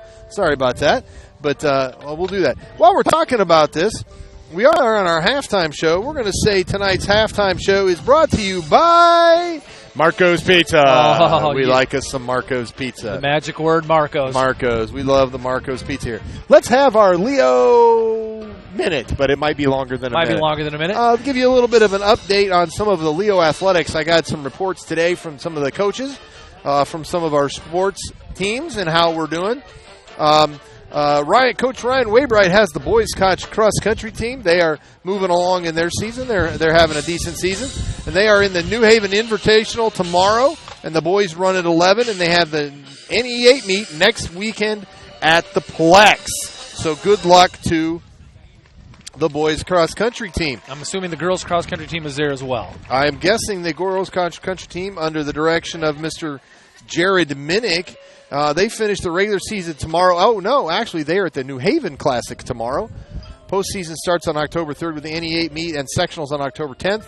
Lindsay Marriott is attempting to qualify for her third straight state finals, on October 24th at Semi-State. Hopefully she can continue that after all her troubles and make it to overcoming the state finals. Some major medical trauma there, yeah. Yes, definitely. All right, then we move on to, how about soccer? Our girls' soccer team right now is 8-2-1 and 6-0 in the new conference. Wow. 6-0, one more in their conference champs. They play Columbia City Monday for their final conference match and in trying to become another conference champion in the NA8 for the Leo Lions. You know, the NE8 has an all-sports trophy that I know Coach Rohrbacher, our athletic director here, is really, really promoting, trying to get the kids to be really fired up about this. There's a boys' championship trophy, there's a girls' championship trophy, and then there is an all-sports trophy where, in fact, you could actually have 3 different schools win a championship there. And I like that, Coach, because they're not just the sport itself, you know, winning a conference championship, but you got all sports combined. And you know what that promotes? It promotes every sport caring and having concern and worrying about the other teams and because they want it. That's a cool award because again, it just promotes a lot of school unity there, and that's something that a lot of conferences don't do. Jerry Jenkins doing a great job with girls soccer. Coach Laborde is doing a wonderful job with the boys soccer team. They are currently 13-1-1 in first place in the NE8 and ranked 20th in the state. All right, as you know, we have the Lions football team. They are 3-0 in the NE8. Obviously, we're watching them tonight and ranked 5th. The boys tennis team, they are conference champs already. So we've only got 2 official NE8 conference champs crowned. And both of them go to the Lions. Both of them. So far on those all sports boys tennis trophies, and girls golf. We'll talk about girls golf in a second. Racking the points up. But 17-2 for the boys tennis team, ranked 8th in the state right now. They are conference champs, and they start sectionals this coming at Carroll, and they got a good chance of moving on this year. They beat Carroll. Carroll's a tough opponent. Carroll, Homestead, and Leo are all very evenly matched, so it should be good. A good one next week. Then we got the girls volleyball team. Girls volleyball team currently is 14-5 on the season, 3-1 in the conference, so they have a few more conference matches yet to play. We wish Coach Robbins and her staff and the team all the best as they try to finish off the NE8 season. And then I will talk about... That brings us to girls golf, which gets an enormous amount of press, you would think, for girls golf. Holy cow. Well, I happen to be the girls golf coach. So anyway, we finished 11-2 on the regular season for the varsity record, ranked 18th in state, won the New Haven Invitational. We were the first ever NE8 conference champs in any sport. We won the regular season, won the tournament, and combined won the conference championship. We won sectional last Saturday, beating out a good Dwenger team, and surprise team Snyder got third in our sectional. And we go tomorrow to the regional at Noble Hawk with 18 teams in that regional. Wow. And 18 teams. 3 get out and go to the state finals next week. That's a tough regional. And then 5 girls will get out as individuals, not on those 3 teams. What time does that tee off, Coach? The tournament starts at 9. Our first girl tees off at 10:45. Okay. We tee off on the back 9 up in Kendallville. And we hope to bring out some more positive news for the Leo Athletics. And then let's give some props to Miss Brooke Mosier, who shot a school record there at sectional on the, what 9 was it? She tied the 9-hole record on the back with a 34. 34. Wow. Yeah, and it's weird because the scorecard officially counts that as even par, but the way I score it, because I tell the girls there's 2 holes that they count as par 4s that I tell the girls they're par 5s. Play them as par 5s because there's about 3 girls in the entire sectional field that can get home in 2 on those if they call them par 4s. So the 34 is legit, is what you're saying. 34 is legit. Yeah. Yes. I call it 2 under, but the scorecard might call it even par. But she played really, really good. Her and Anna Feldman, I look for good.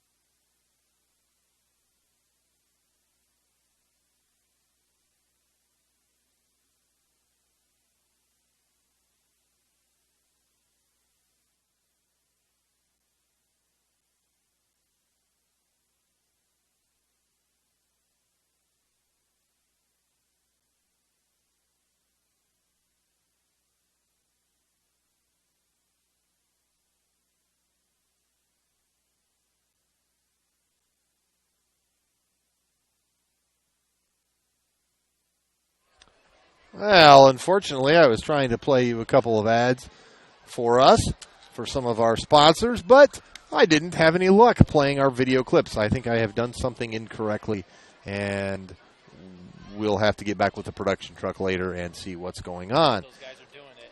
I know what those guys are doing at halftime. They're eating Marco's pizza, and they're really not paying attention. Yeah, so. we got to work on that a little bit. Actually, this is one I was trying to play. Here, Adams Memorial Hospital, healthcare close to home. Sports teams can utilize the professional services of the sports clinic led by Dr. David Coates, orthopedic care close to home. Thank you to Adams Memorial Hospital. TW Fable, located inside the clubhouse at Timber Ridge Golf Course, 2330 East 250 North in Bluffton, features a fine dining experience Tuesday through Saturday. And if you're looking for a great lunch, visit the 250 Grill. And as we said, Marco's Pizza, located in downtown Leo, serves not only pizza, but wings, subs, breads, and many other delicious items. Marco's also offers catering, carry-out, and delivery. Marco's Pizza in Leo. And we thank them for being our halftime sponsor, duly nominated by Coach Walker. Once again, Coach Walker. And if you ever stop into Marco's, you see chicken poppers on the menu. You think chicken poppers. You think chicken nuggets. That's not the case, Coach. It is white meat, breast meat, real chicken, and they offer several different kinds of dipping sauces. I don't know what made me think of that, but maybe you're hungry? Oh, I don't know. But take some time if you're ever into Leo and stop into Marco's. Tell them you heard about us on The Voice or heard about them on The Voice, and they will appreciate that. Well, we got the kickoff here. Bellmont is kicking off to Leo. Trenton Bonner deep at the goal line.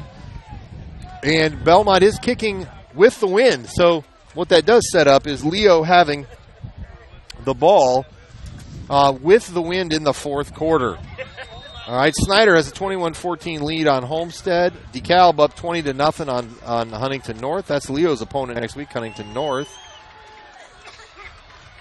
Angola 20, Fairfield 17. Garcia kicks it to the right side, deep into the end zone, and that'll be a touchback. So again, taking one of Leo's major weapons out of play there on the touchback, not giving Bonner an opportunity to return. In a sectional interest matchup for the Lions, Dwenger beating Southside 34-0. Both of those teams in the same sectional as Leo. Yeah. All right. Adams Central 27, South Adams 0. Carroll up 7-6 at halftime over Lures. Adams Central on an undefeated roll in Leo's old ACAC conference. Oh, I was wrong. Oh, going deep. Oh, had a man open. Tucks it. Looking to run. Gauze avoids one tackler. Gets about 7 yards. Goes out of bounds. I said that at 7-6 at the half. I assumed with 37 seconds to go that would be the halftime score for Carroll Lures. No, Austin Mack returns it 99 yards for a touchdown. Wow. There's a weapon. They said 99.99 yards. Wow. So his heel was just inbound. Inbound. All right, the Lions taking over here. We'll come back to some scores in a little bit. Gauze looking to pass, finds Gunnar Brown. He slips and falls. I believe he made the catch. It's going to be about 2 yards short of the first down at the 28, so that'll bring up 3rd and 2. 3rd down and 1. Yep, that's 3rd and 1 with 11:02 to go here in the third quarter. 17-7 Bellmont over the Lions. Big play offensively here by Leo. Let's see what they decide to do. With only 1 yard to go, I'm going to assume they keep it on the ground. We'll see what Coach Souter has in mind. Big first down pickup here if they can get it. Gauze rolls out, throws it to Rinker at the sideline. He's got the first down with ease. He's out at the 35-yard line, and a first down, Leo. So a nice rollout. It's a nice, safe play. Good call by Coach Souter. Gives Gauze a little more time on the rollout to find a wide-open receiver, and he does, and they get a first down. Big play there by the Lions. Good poise by Gauze to wait for Rinker to get open in the flat. Yeah. All right, 1st and 10 at the 36-yard line of the Lions. Gauze under center.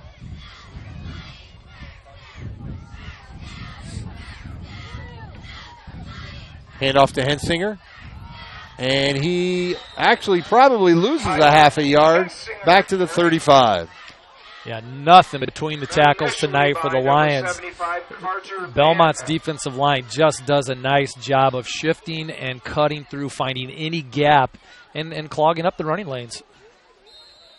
So we're going to call it 2nd and 10. No gain. 10 minutes left to go here in the third quarter. Lions trailing 17-7. I think I need to change the quarter here.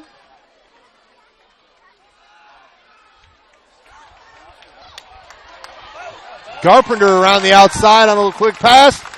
Gets it to a first down with a gain of 12. Nice play. Hits Gauze in the flat there and hit Carpenter in the flat. Carpenter makes a couple of Bellmont Braves miss on some nifty moves. Picks up the first down.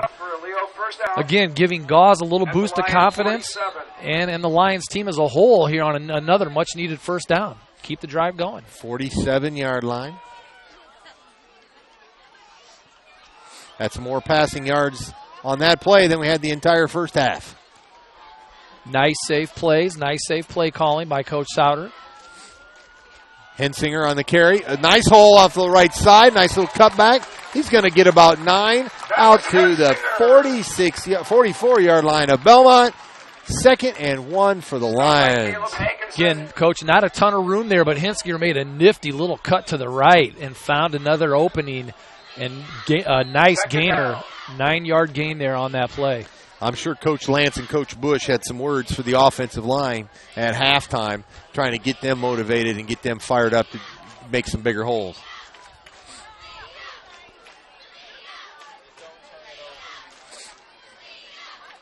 Hensinger on the carry, but hit in the backfield by, I believe, not Hankinson, but number 9, Carter Freet. Good penetration by Carter Freet on a blitz. And that pushed the Lions back to the 46. That's going to bring up 3rd and a long 3 for the Lions. Another big play offensively here. And as you said, good penetration by several Bellmont defenders. So big 3rd down play for Leo. Yeah, and the question I ask right now, is it 2-down territory?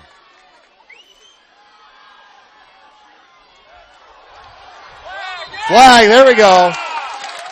Little extracurricular contact. Number 20 Shinneberry with Zach Sauer. Sorry for my little one-sided reaction there. Shouldn't have been that. But anyway, there was a little contact there between Sauer and Shinneberry, and they're calling Shinneberry for the penalty. And that's going to be a first down for the Lions. After a 10-yard penalty. That's a big call. 15-yard penalty. 15-yard penalty. Big call against Bellmont. Obviously giving Leo the first down and putting them into really good field position for the first time in a long time in this ball game. So Leo hustles to the line of scrimmage. I want to keep building on this momentum. Gauze under center. Hensinger in the backfield. Counter to Hensinger. Slips the tackle in the backfield, cuts it back inside, and grinds and runs hard and gets about 11 all the way down to the 20-yard line. First down, Leo. And Coach, that run was all Mr. Hensinger because there was a Brave in the backfield before he even got the handoff. He sidestepped him, got to the line, made a couple more jukes, and made a great run. All right, we got 1st and 10 on the 20 with just under 8 minutes to go.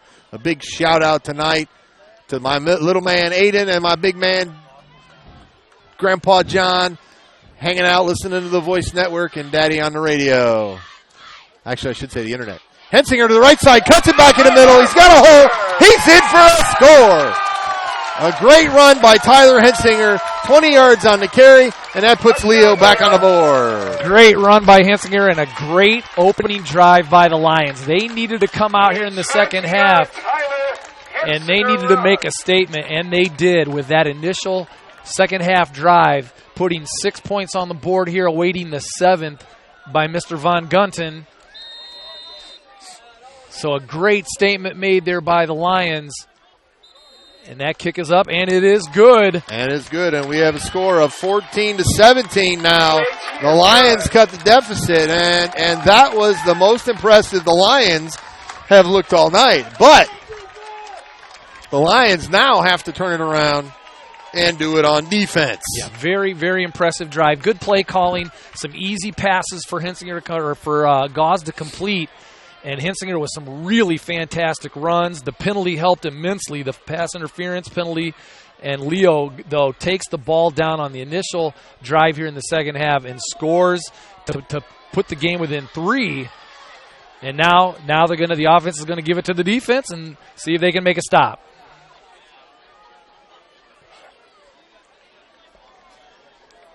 And what could come... Hopefully the Lions can get on a roll here in the third quarter so that when it comes fourth quarter time and there is a need for some wind, or it is in favor of the Lions. So BVG, Ben Von Gunten, ready to kick off. Another good thing about that drive is it does keep the Lion defense off the field for a little bit more time here. So they should be ready to go, nice and refreshed after the break and that nice long drive by the Lion offense. Von Gunten with the kick. Number 21, John Becker on the return. And he gets stonewalled by number 42, Jaden Elwood. Elwood laid the wood. This kid is going to be laying some wood for a lot of years around here.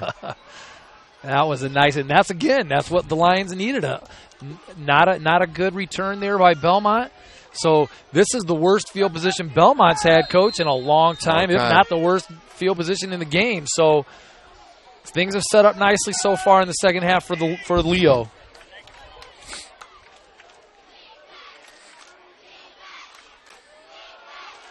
Hand off to Hankinson up the middle, and he gets met at the 26-yard line. The Lions are doing some hitting. Well, they've come out pretty inspired on both sides of the ball from what I can see so far. So like you mentioned earlier, there may have been some hooting and hollering going on by some coaches there for Leo to get these guys a little more motivated and woken up. And so far it looks like maybe that's the case. Still early. 6:59 here to go early in the third quarter. It's 2nd and 7. Pitch on the outside. Nowhere to go. The Lions have him blocked in, and Jahan Allen finishes him off for a loss of 7 all the way back to the 20. That brings up 3rd and 14. Well, you couldn't write the script any better offensively or defensively for Leo, so that brings up a 3rd and 15. And again, that's what Leo needed. They needed a big defensive play to put Bellmont in a hole, so I'm looking for a pass play here out of Gutierrez. We'll see if the Lion defense is up to the task. All right. They've liked Shinneberry in this situation on the pass play. Screen pass to the right side. Underthrown. Had a little bit of room. But I think the Lions would have stopped before the first down. It is incomplete. And this is 4th and 14, a punting situation for Bellmont. So couldn't have scripted it any better for the Lions. Could not, Coach. And we talked about momentum earlier.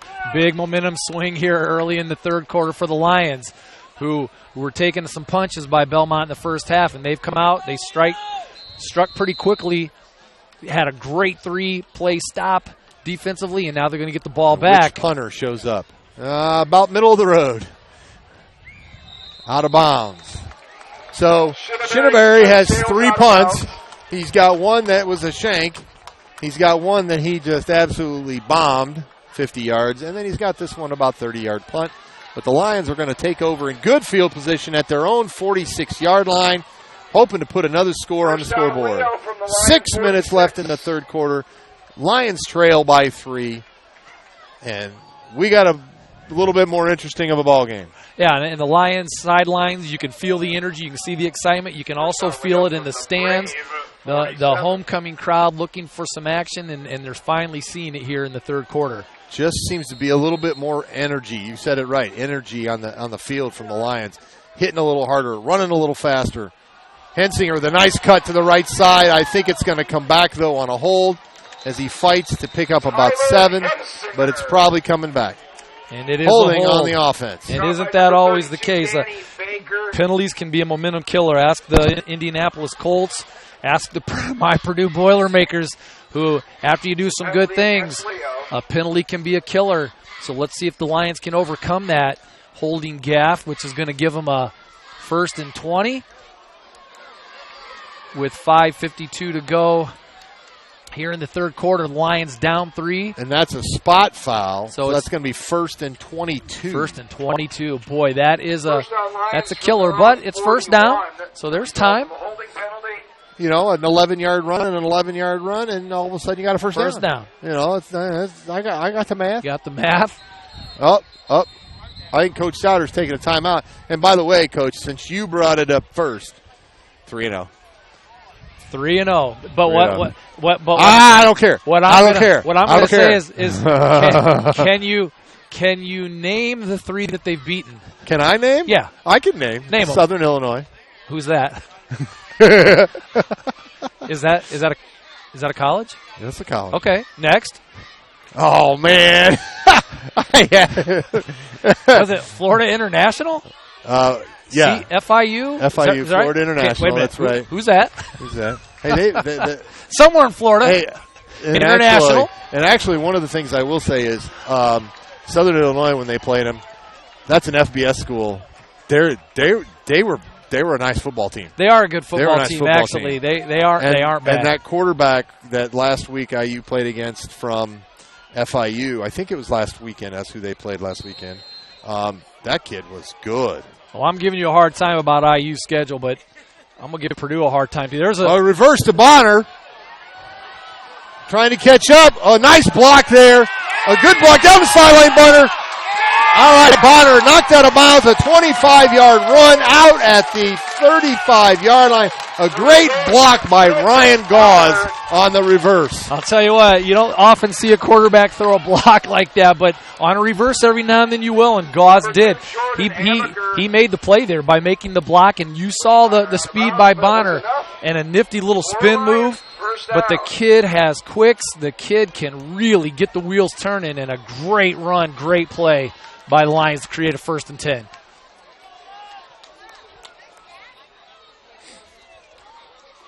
Hensinger up the middle. Stopped for a gain of 1. We'll call it 2nd and 9. I'll tell you what, Gauze looked a little fired up there, too. He was excited about that play. He knew he made a big block. He was excited about it. So, and I like that. That's a team player. That's a quarterback putting his body out there to open up a running lane.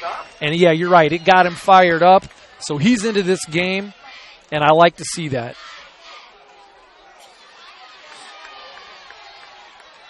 All right, Lions come out with trips to the left. Hensinger in the backfield. A little swing pass out there to Bonner. Trying to get on the outside. He's going to pick up, about 2. We're going to call it 3rd and 7. The pass from Gauze complete to Bonner. Get another safe pass there by Gauze. Brings up a 3rd and looks like 8. Call it 8, yeah. It's a real long 7. Bonner brought down by Hankinson. But I'm giving you a hard time about IU's schedule. I don't know who made Purdue's football schedule, but they need to think twice before they put Marshall and Bowling Green. You don't normally think of those two teams as powerhouses, but both of them are very high. Bowling Green leads the nation in offense, and then they play Virginia Tech. So not very smart as far as scheduling goes for the Boilermakers. Oh, a good strike there by Ryan Gauze and Gunnar Brown. You know, one of the things they talk about with receivers, catch the ball with the hands, not the. You can hear it hit the. You can hear it hit the shoulder pads. It hit the shoulder pads, and again, it's just one of those plays where he's thinking of making that spin. He knows the defense is coming. You gotta put the hands on the ball and secure it before you move, and that's tough. These guys will learn. He's just a sophomore.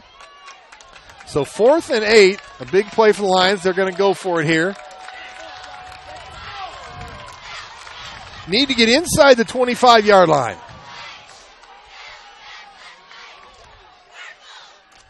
Gauze in the shotgun, takes the snap.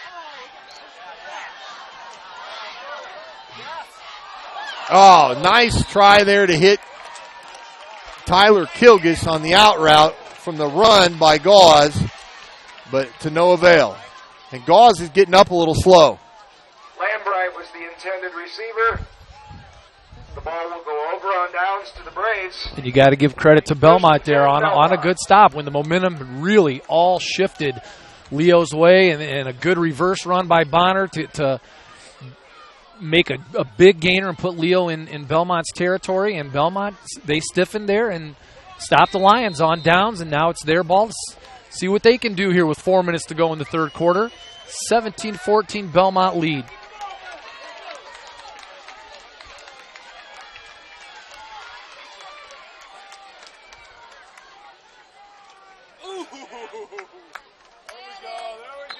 That's number 24 on the carry. Parker Burkhalter. Stopped for a gain of 1.5, maybe. Well, a tale of two halves for the Lions defense so far. First half giving up a ton of yardage. Brought down by Rinker, second down. And in this second half, Leo has really been stout defensively, even though it's early. And we got another QB warming up for the Lions, so we'll keep our eye on Gauze. That's number 12 warming up. Who is 16? I think that's Max Minnick. Yeah, you're right, Max Minnick. Going deep. Well overthrown there. The pass by Gutierrez is incomplete. Gutierrez trying to hit, I believe that's number 20, Shinneberry. They like to target him going deep. A good defense by the Lions made Gutierrez throw that ball long because there wasn't anybody open. So a good stop there on second down, bringing up a 3rd and 9. Another big play here by the Lions D. See if they can get the ball back.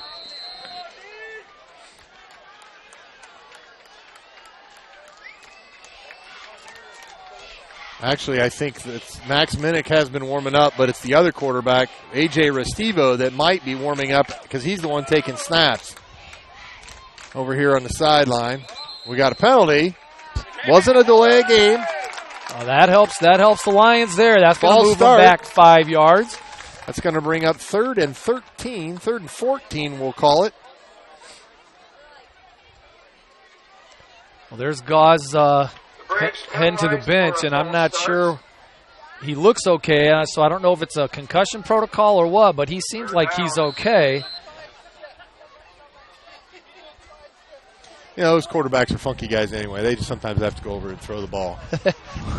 It's a little chilly. Maybe he's getting warmed up. Wants to show the people in the stands the arm.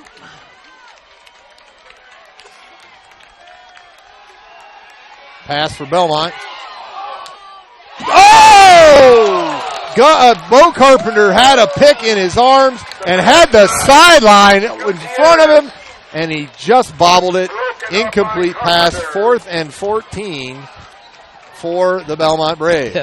Now I got to ask you, Coach, because I'm not quite sure I remember. Bellmont lost 4 yards on this one because of a penalty, but I don't think they didn't get a first down on their last drive, and didn't they have 4th and long too? Yes. Yeah. So they have got nothing on their 2 drives in the second half. Tale of two defenses for the Lions here so far in both halves. And there's the unfortunate punt. Another shank by Shinneberry. That punt is all of about 15 yards. Shinneberry's punt is out of bounds. At the 40-yard line. At the Brave 40. So that's going to be a 12-yard punt. With the wind at his back, with 3 minutes left to go. And a big break for the Lions. Gauze still in the game.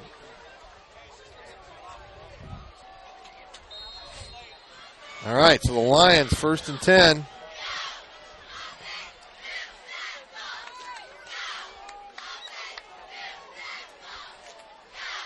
Hensinger in the backfield. Counter to Hensinger. He's got lead blockers. Hensinger breaks the tackle inside the 30, down to the 24-yard line. a 16-yard line. They're putting it on the 25, a 15-yard run. First down, Leo. And not a good sign for Bellmont there, Coach. That's number 5, Caleb Hankinson, their big gun. Really shaking up on the play, and I think it's an ankle. But he's struggling to collect himself there, and I believe he's going to come out for a play. So big run by Hanskinger, who is running very hard this half. Yeah, here's one thing. We keep talking some of these same names. Hankinson, Shinneberry, both of those two are very, very high-level parts of the offense and the defense. They're going both ways. Hankinson plays, man, he was all over the field in the first half. He's downhill. But the energy is he losing a little bit of that? Well, we'll see. Now, obviously, he might be hurt, cramping up maybe. Pass by Gauze. Out to Bonner, bobbles a little bit, takes a step. Gauze connects. Somebody's out without a helmet. Somebody lost their helmet out there. Carpenter lost his helmet. That time, Coach, was Bonner. That Carpenter on that catch, or was that Bonner? I thought that was Bonner, but whoever it was that time looked the ball into their hands, made the catch, and then made a pretty good gainer there of about 5 yards. So that's 2nd and 5 with 1:58 and counting to go here in the third. All the momentum here, the Lions' way so far in the third quarter. I think that was Carpenter on that catch last time. It might have been. I loved it. He looked the ball into his hands before he made a move. Hensinger, they're going back to that counter. They're getting blockers out front. Hensinger breaks it. He's in for the score. From the 20-yard line, another 20-yard TD run from Hensinger. Big play, and the Lions retake the lead. Beautiful run. Hensinger is, again, just like I said, the defense, tale of two halves. It's a tale of two halves for Mr. Hensinger because he was a little bit tentative, I think, in the first half. Not able to get the edge, so the Lions are now running between the tackles a little bit more. And Hensinger's putting some moves on, not going down with first contact, getting into the second level. And Von Gunton is good. And that makes it 21-17 with 1:41 left to go in the third quarter. And the Lions retake the lead. And wow, what a difference in halves in terms of intensity level and effort and a little bit of power game. And you know what? I think in that third quarter they've run that counter play, I bet 4 or 5 times. They found something and they're exploiting it. And you got to give the offensive line for the Lions some credit because they are opening some holes now on that right-hand side on that counter. And Hensinger is he's using those holes and using some real elusiveness and some great moves, getting into the second level and putting it in for another touchdown. So that makes it 21-17. Lions up 4 with 1:41 to go here in the third quarter. And Ben Von Gunton kicking into the wind, although the wind has died a little bit at this point of the evening.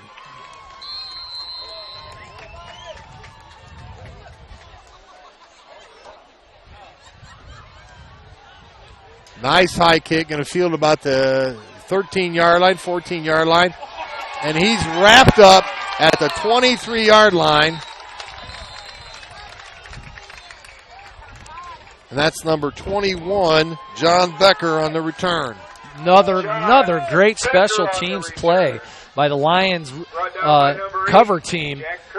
I'll tell you what, Coach, I would have liked to have been a fly on the wall at that halftime because whatever was said, and I have a feeling some people got shaken up in that locker room, and I like that because these guys have come out, and it is another team on both sides of the ball.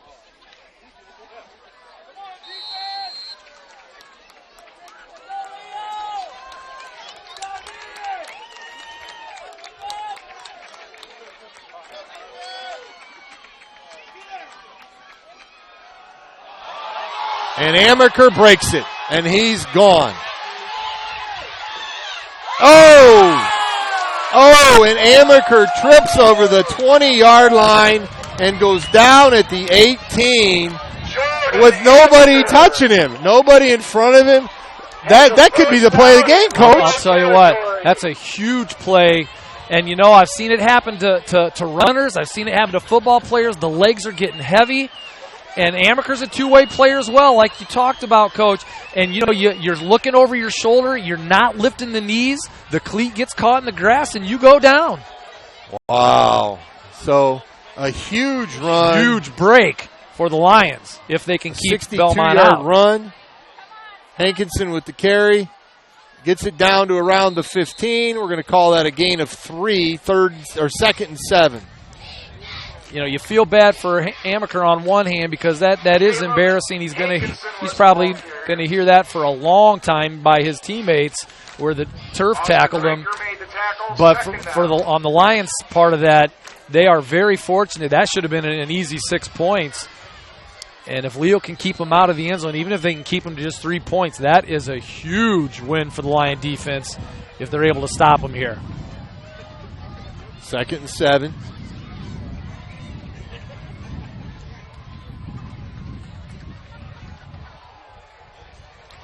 Gutierrez keeps the ball off the right side. He's going to get about 3. We're going to call it 3rd and 3. Amaker met Wenglakowski. And I was surprised Bellmont kind of went away from Amaker there late in the second quarter, and early here in the third, because that kid can hit the hole, and he obviously has some speed. But like you said, these guys are playing two ways, and after a while, that grabs the quads, and it can be a difference maker.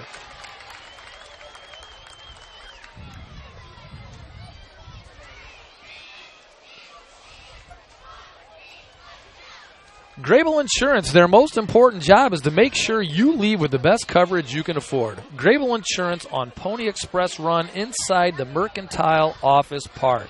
Stop by and check out Grable Insurance. YMCA of Greater Fort Wayne with a full range of workout equipment, personal trainers, certified instructors, a full line of classes, and an indoor pool and childcare. The Greater Fort Wayne YMCA is the place for you. Visit fwymca.org.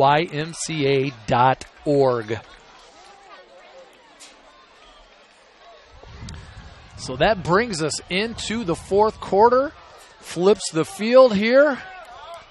Lions maintaining a 21-17 lead with, like you said, maybe the play of the game on the turf tackle on Amaker, who had a breakaway touchdown.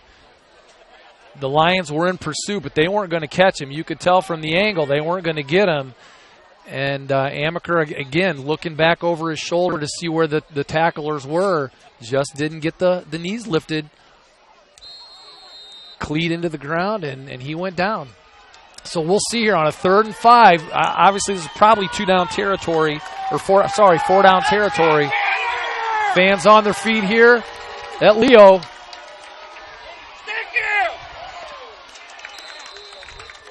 Close to the first down. I think they're going to call him short. Tackled by Clevis Parker. It's about 1.5 yards short, so it's going to bring up 4th down. The Braves are obviously going to go for it here. Huge play right here, Coach. 4th and very, very short. I'd say less than 1 yard. I'm going to say Hankinson gets the ball here, although he's not in. A lot of noise by the homecoming crowd here at Leo. See if the Lions can stuff them. First down. Down about the 6. Nice play. Gutierrez on the keeper there. Fake the handoff. Gutierrez kept the ball. Just dived, turned that right shoulder into the line, found a gap, fell forward, and got the first down. Nice play. My apologies to everybody watching. I just noticed that I accidentally must have hit a button too many times. It's 21-17 is the score. I had 22-17. Sorry about that. All right, 11 minutes left to go. 1st and goal at the 6. Oh, and he's stuffed at the line of scrimmage. May have bounced off and got a 0.5 yard. That's Burkhalter, number 24. He's in there for number 5, Hankinson. I think Hankinson just came back onto the field. 2nd and goal at the 5.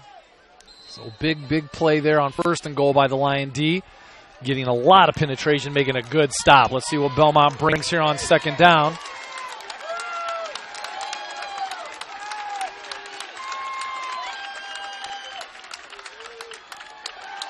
Pass play here. Oh, no, incomplete pass, waving it off. Goes to the air, the pass. Had a chance to him. I can't tell, 28 maybe? There was no 28 on the 29 maybe. Colin Mills? Yeah. Oh, no, that's too small for Colin Mills. Haney of Leo made the play. That's not bigger than 5'9", 150. Yeah, whoever that was. Initially, I thought that was Hankinson, but it wasn't. Sorry, we couldn't get a number. So it's 3rd and 5. Might have been number 20. I bet that was Shinneberry. Up the middle, the defense stands. Burkholder with the carry, stuffed at the 4-yard line. Brings up 4th and goal at the 4.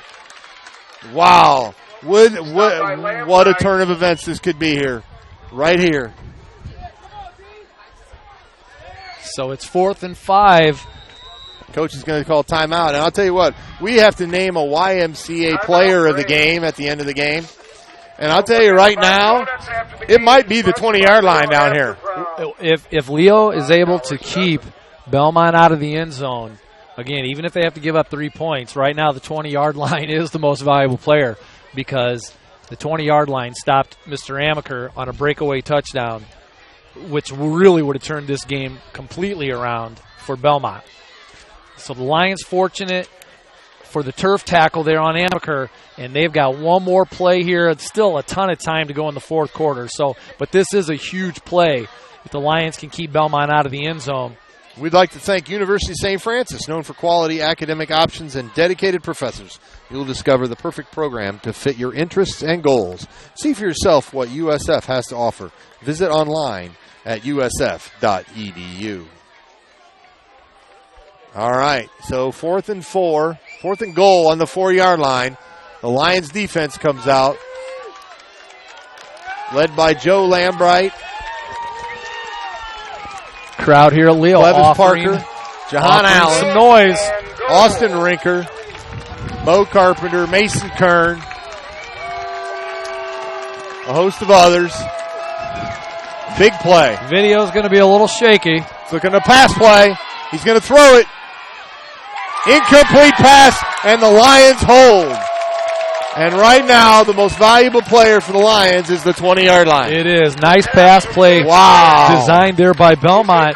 Gutierrez rolled right. Good coverage. Good coverage. He just had to lead him because the coverage was so good. He had to lead the receiver a little bit too far, and that shuts Bellmont out of the end zone and out of points on that drive. Right now on their sideline, I would say part of the story has to be the fact that Caleb Hankinson has not been a factor in the second half running the football. He has not been a factor. He went out with looked like a little bit of an ankle tweak. He has not been in there. He's in there playing defense now, but he got one carry on offense, but that's been about it in the last series. Now here's another big drive for the Lions. If they can march down the field and score. All right, back to the line of scrimmage, and that's it. So no gain there for the Lions. It's going to bring up 2nd and 10.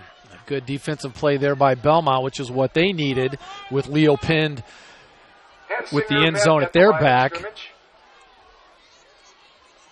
But you have to think if the Lions can somehow drive the length of the field and score, that would hurt after really what's transpired here with Amaker not making that breakaway touchdown.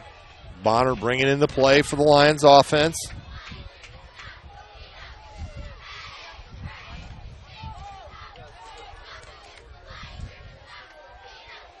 Hensinger in the end zone. There's a pitch, and he trips and gets back to the 4. Oh, and there was a hole there to the left, and he saw it. And I don't know if it was as much of a trip or he just lost his balance trying to motor downhill to get to that hole. So the turf comes into play against the Lions here a little bit. It makes it 3rd and 10. It's always a dangerous play when you're pitching the ball in your own end zone. Yeah, because on the pitch, that ball's live. If it comes out of the running back's hands, you can pick it up and go. Here's the counter. Successful again.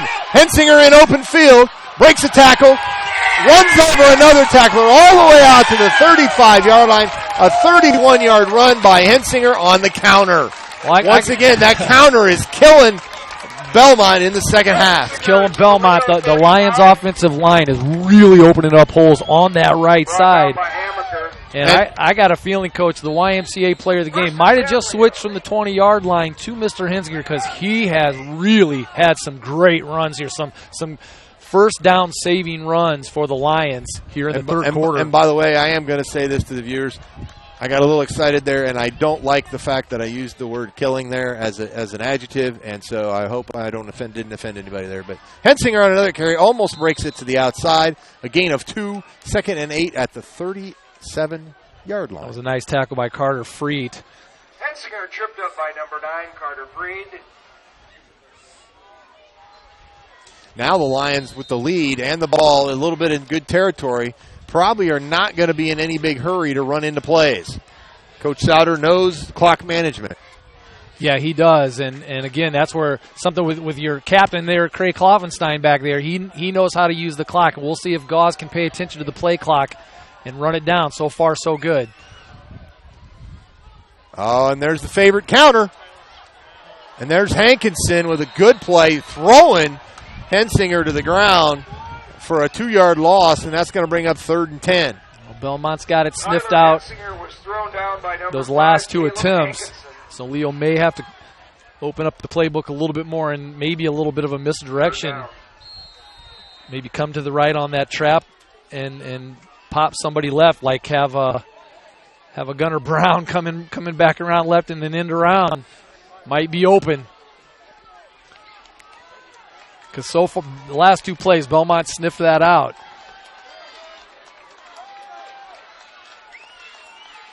There we go, 3rd and 10.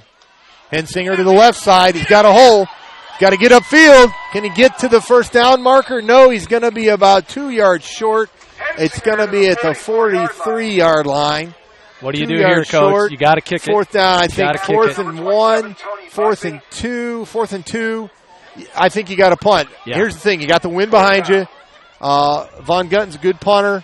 Angle it away from Amaker, and just try to pin him deep. Yeah, if they can turn the field over here, that would be a good play. Yeah, especially if they eventually have to make Bellmont punt again with Shinneberry punting into the wind. That could be interesting.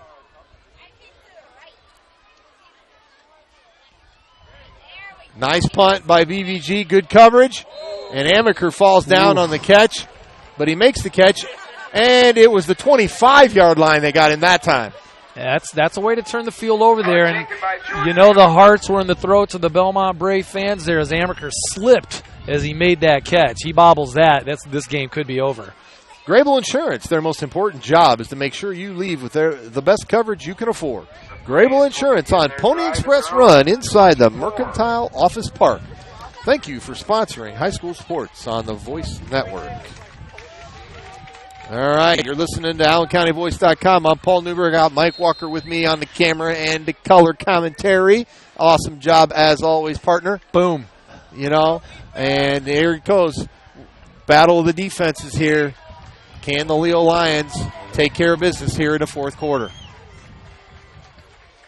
Gutierrez under center. Option play. Takes a hit, gets it out to about the 28-yard line. That's Hankinson. Caleb Hankinson. Stretching out a knee or an ankle there after he gets hit. Me seeing him grab his toe there makes me think he probably had a cramp, and he is cramping up. Try to pull that toe back and stretch that calf muscle out. So that may be his problem, and that can be an issue. And that does come with fatigue. So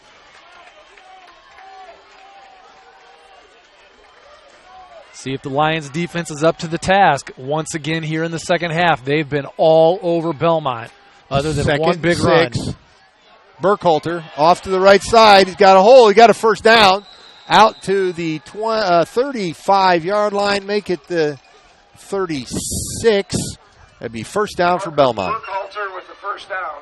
So the Braves move the chains on their initial drive here in the 4th quarter. Clock still running, 4:42 and counting. I said earlier today to somebody I was predicting Hensinger for about 150 yards tonight, and he may be close just alone in the second half. Just in the second half. Lions with 46 total yards in the first half. Dive up the middle. Hankinson grinding his feet, breaks it off to the outside after being stuffed at the line, and he's got the sideline. A great tackle by, I believe, Joe Lambright to save a touchdown. He was stopped at the line of scrimmage, wasn't wrapped up, kept his feet moving, and took off down the sideline. Actually, that was J.T. Wenglikowski on the tackle there, running him down from his defensive tackle spot. With a possible game-saving tackle because, again, the Bellmont Braves backs keeping those legs churning. I thought the play was, I was waiting for the whistle, and the whistle never came, and he broke it to the left, and a big gainer, huge play there for Bellmont. All the way out to the 40-yard line. So Bellmont with a little bit of a turn in the field of their own.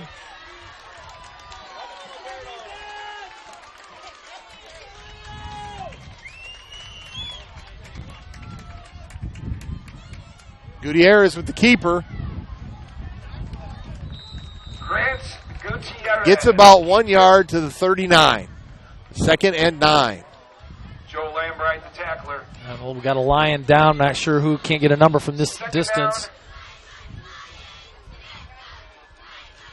Officials timeout. The problem is I don't see Joe Lambright standing up anywhere. Kylie Canadlo, our trainer, was attending to J.T. Wenglikowski on the sideline and had to be helped out over there. Yeah, there's Joe's walking over here. So that's not Lambright now. Not Lambright, Carpenter, Kern, Parker. Is it one of the interior linemen? Elwood? Elwood's over here on the sideline. It wasn't Elwood. And Chase Walters, 61. I'm trying to see a 61 on the sideline, and I don't see one or in the little mini huddle out there, so that could be him.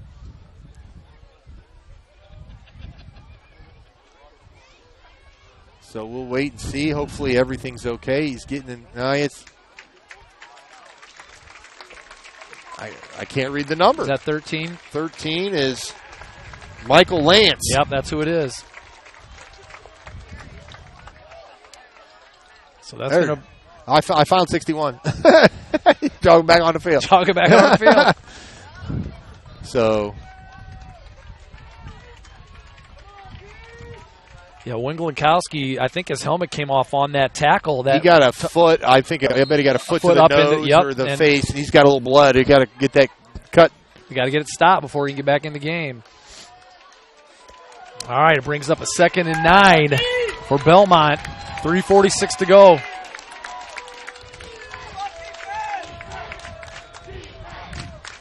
Pass play. Looking to go deep.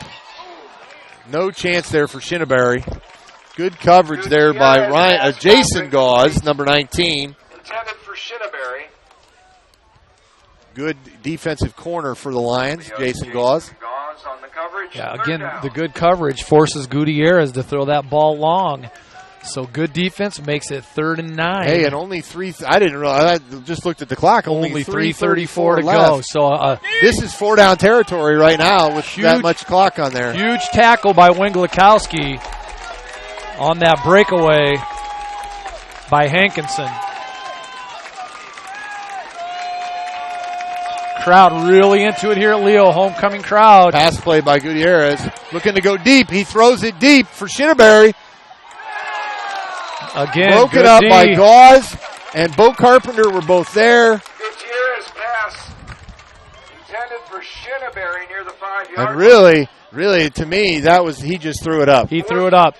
And that was a dangerous throw because there were several Lions defenders there, and if one of them had been in a little better position, that would have been a pick. They're kind of sitting here thinking Shinneberry at 6'2", 190 can go up and Jason Gauze, who's Yep. 6 foot 170, and Bo Carpenter, who's 5'8", 160. They're kind of saying, hey, we got the advantage here. Let's throw it up. And Bellmont takes a wise timeout here with 3:27 to go in the fourth quarter.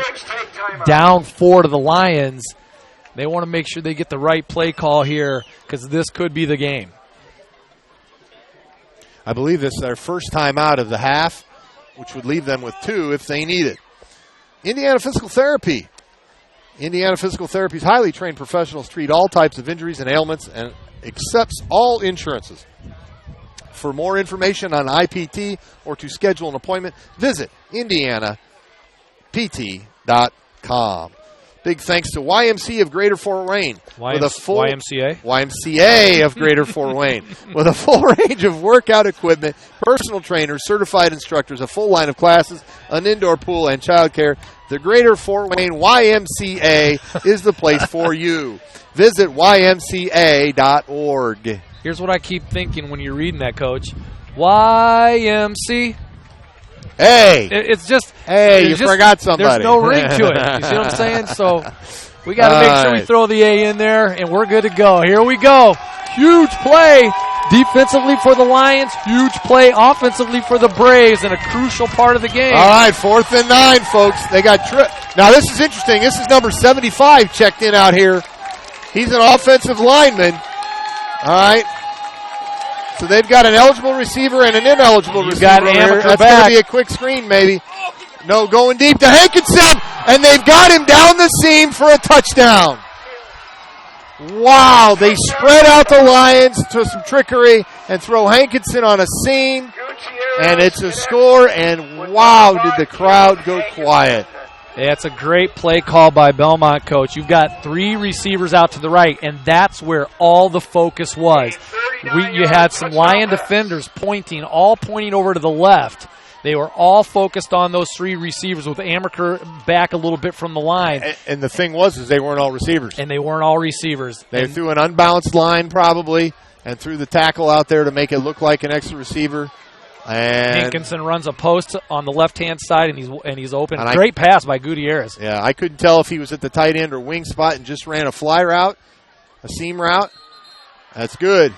So that makes it 24-21 in favor of, and let's see, that was a 30-yard touchdown pass. That was into the wind. Gutierrez. And he put some air under it. Allowed Hankinson to run under it. So a nice play, nice clutch play by Bellmont to answer.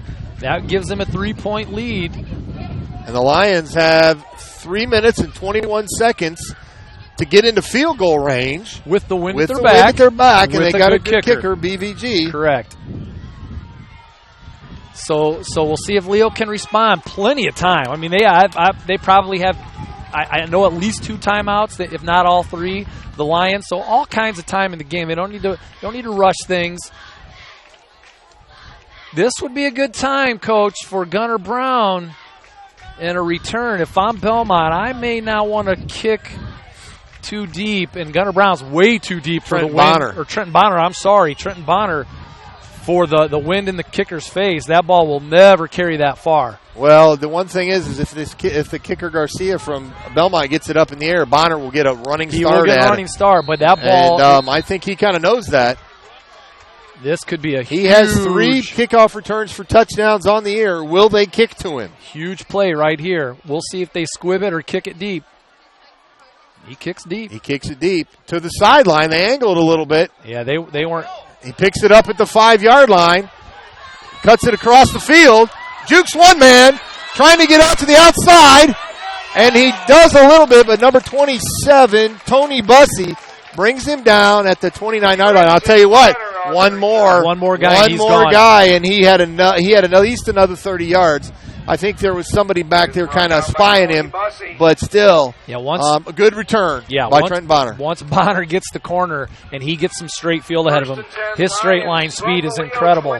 So good stop there by Bellmont. Good kick coverage, but the Lions have it on their 29 with 3:12 to go. All right. We'll see if the senior Gauze can handle the pressure. Comes the counter to the left side. Hensinger trying to get outside. Good block by Zach Sauer. And a 10-yard run by Tyler Hensinger. Bad spot there, I think, by the official. But it's going to bring up a gain of 9, 2nd and 1, because he got pushed back. He got another yard. But I just happened to be sitting right on this yard right line. On that line. And his shoulders were definitely over the line, the first down marker. But a good run on first down. Pass here for Gauze. Oh, almost picked off by number 32, Danny Baker. Gauze thrown a little bit ahead of Gunnar Brown there. Yikes. Not sure I like that play call on second and short with, again, not a rookie quarterback, but a kid that's not played much this year. And he almost threw it into the hands of a Bellmont defender to end that drive and maybe end the game. I'm going to guess it's going to be Hensinger on a carry here. First down. Now he's got the first down there. But again, not a real favorable spot. But from where the near official is to us, he's a good half yard across the marker.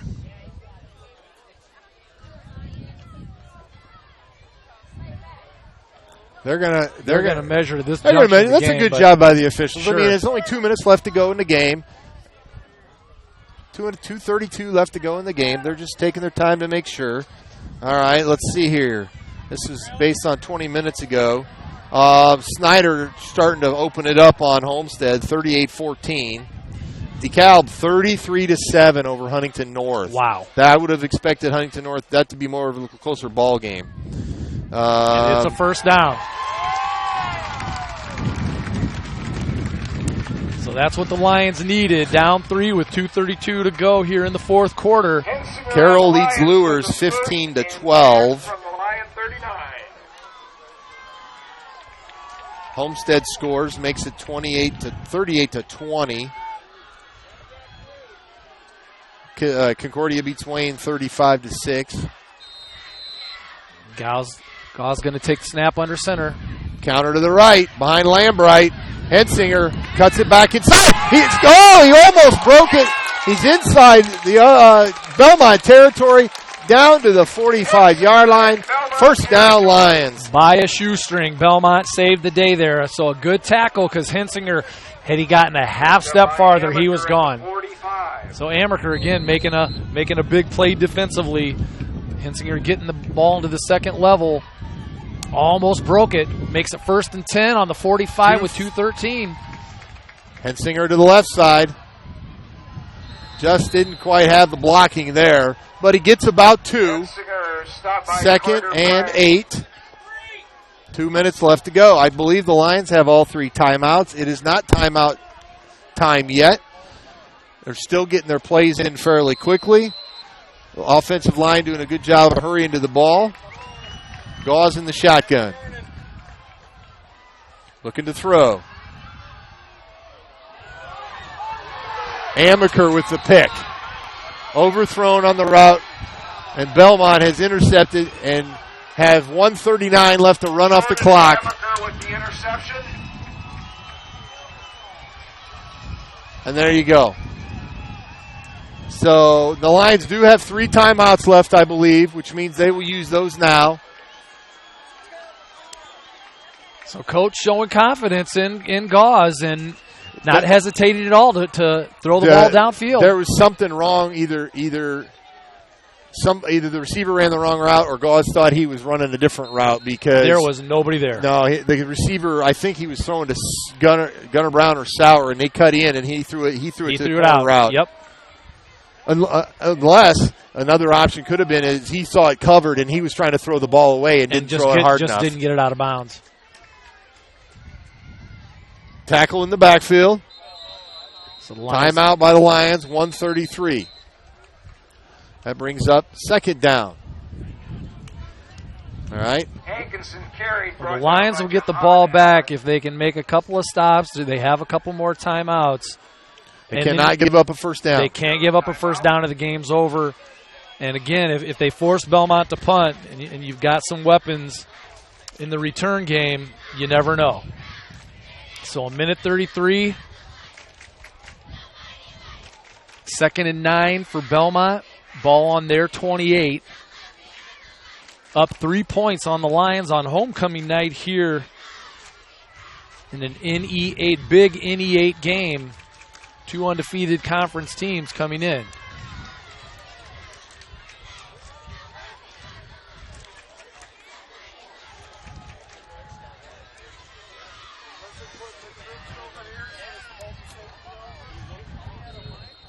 I would guess Bellmont would be conservative here and just run the ball. I'm guessing Hankinson. If he's in there, I can't tell who the other back is. That might be Burkhalter.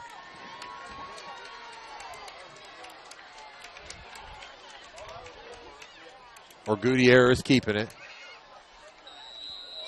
Grant Gutierrez. And a timeout there with 1:27. So 6 seconds off the clock there.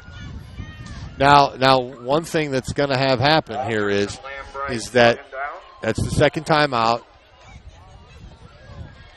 Still third and probably 3rd and 8. Now, here's a question for you, Coach. If you use your third timeout immediately after this play, that's going to force them to punt, and you'll have a minute 20, a minute 10 on the clock once that's gone out. But you'll have no timeouts. You have to throw the ball. You have to throw the ball. ball. Have to throw the ball. Do you? I think you have to do it. Yeah, I think you have to take the timeout. You have to. You can't give up that much time. I was contemplating letting them run the fourth down play and but they're going to run off 35 seconds off the clock. That's and too you much can't time. Give that. Nope, can't give that up. And plus, you never know. Shinneberry punting into the wind. If he gets off another 12-yard punt, you're taking over at the 40-yard line anyway. And a good weapon in Bonner to field a punt. So the Lions make the stop like they needed, and there's the third timeout call. Hankinson was the ball carrier. And they're letting it tick down. Sauer and Parker. And the refs still haven't wound the clock. They're taking their time. Wow. 24. So unless they use the timeout that I forgot about, they might have. They might have. I can't remember. We don't have any way. We don't keep track of the stats. I can't believe he wouldn't have used the timeout there if they had it. And they're gonna run. They're lining up to run a play. They're trying to draw Leo offside. Yeah, they're just going to run it all the way down. So that's going to leave 35.5 seconds to go. Now they'll punt the ball. And here's where you pin back your ears if you're a Lion special teamer and you try to block. They came close to blocking the initial very first punt of the game. So, again, some things going against Bellmont. Leo has gotten some penetration on some previous punts. Bellmont has the wind at their face, and you've got a great return man in Trenton Bonner for the Lions. So 35.5 to go. I've seen crazier things happen. I think actually deep on the punts is Bo Carpenter. Is it Carpenter? I think it's Carpenter that's usually back on the punt returns. We'll see who they send back there. So, regardless of like the outcome, I know this is going to be a teaching moment for the Leo coaching staff in terms of talking to their players about the first half and the fact that their intensity wasn't there. I mean, they didn't look terrible. They did not look terrible, but they just didn't have the energy and they weren't going after it like you knew they could. Right, and you could see how they could go after it in the second half. So especially the third quarter. So here's Belmont's punt attempt. Yeah, you don't want to jump. That would be a first down. Got off a good punt. Gunnar Brown back there deep. Lets it go. 25 seconds left to go. The ball on the 32-yard line. The Lions have to go 60. Well, actually, let's see here.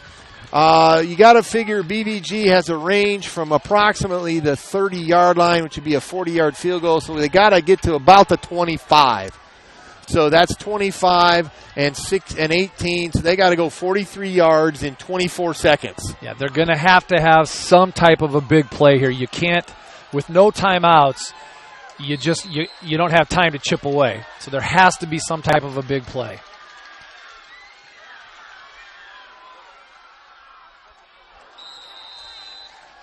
Gauze just a little wide on that throw to Gunnar Brown. 20.4 left on the clock. Brown, the intended receiver. Nice job on that route. Just trying to run. I'd say he's trying to run a 10-yard, 12-yard out. So that he can get out of bounds. Bellmont in a prevent defense. Ball's knocked down. 13.8 left on the clock. The pass ruled incomplete. Third down.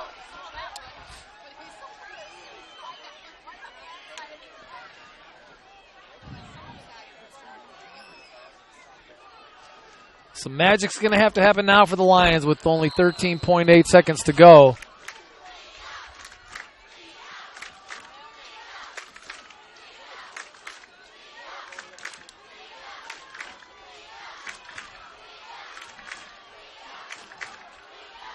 Lions have 3 receivers to the left, 1 to the right. Gauzen shotgun.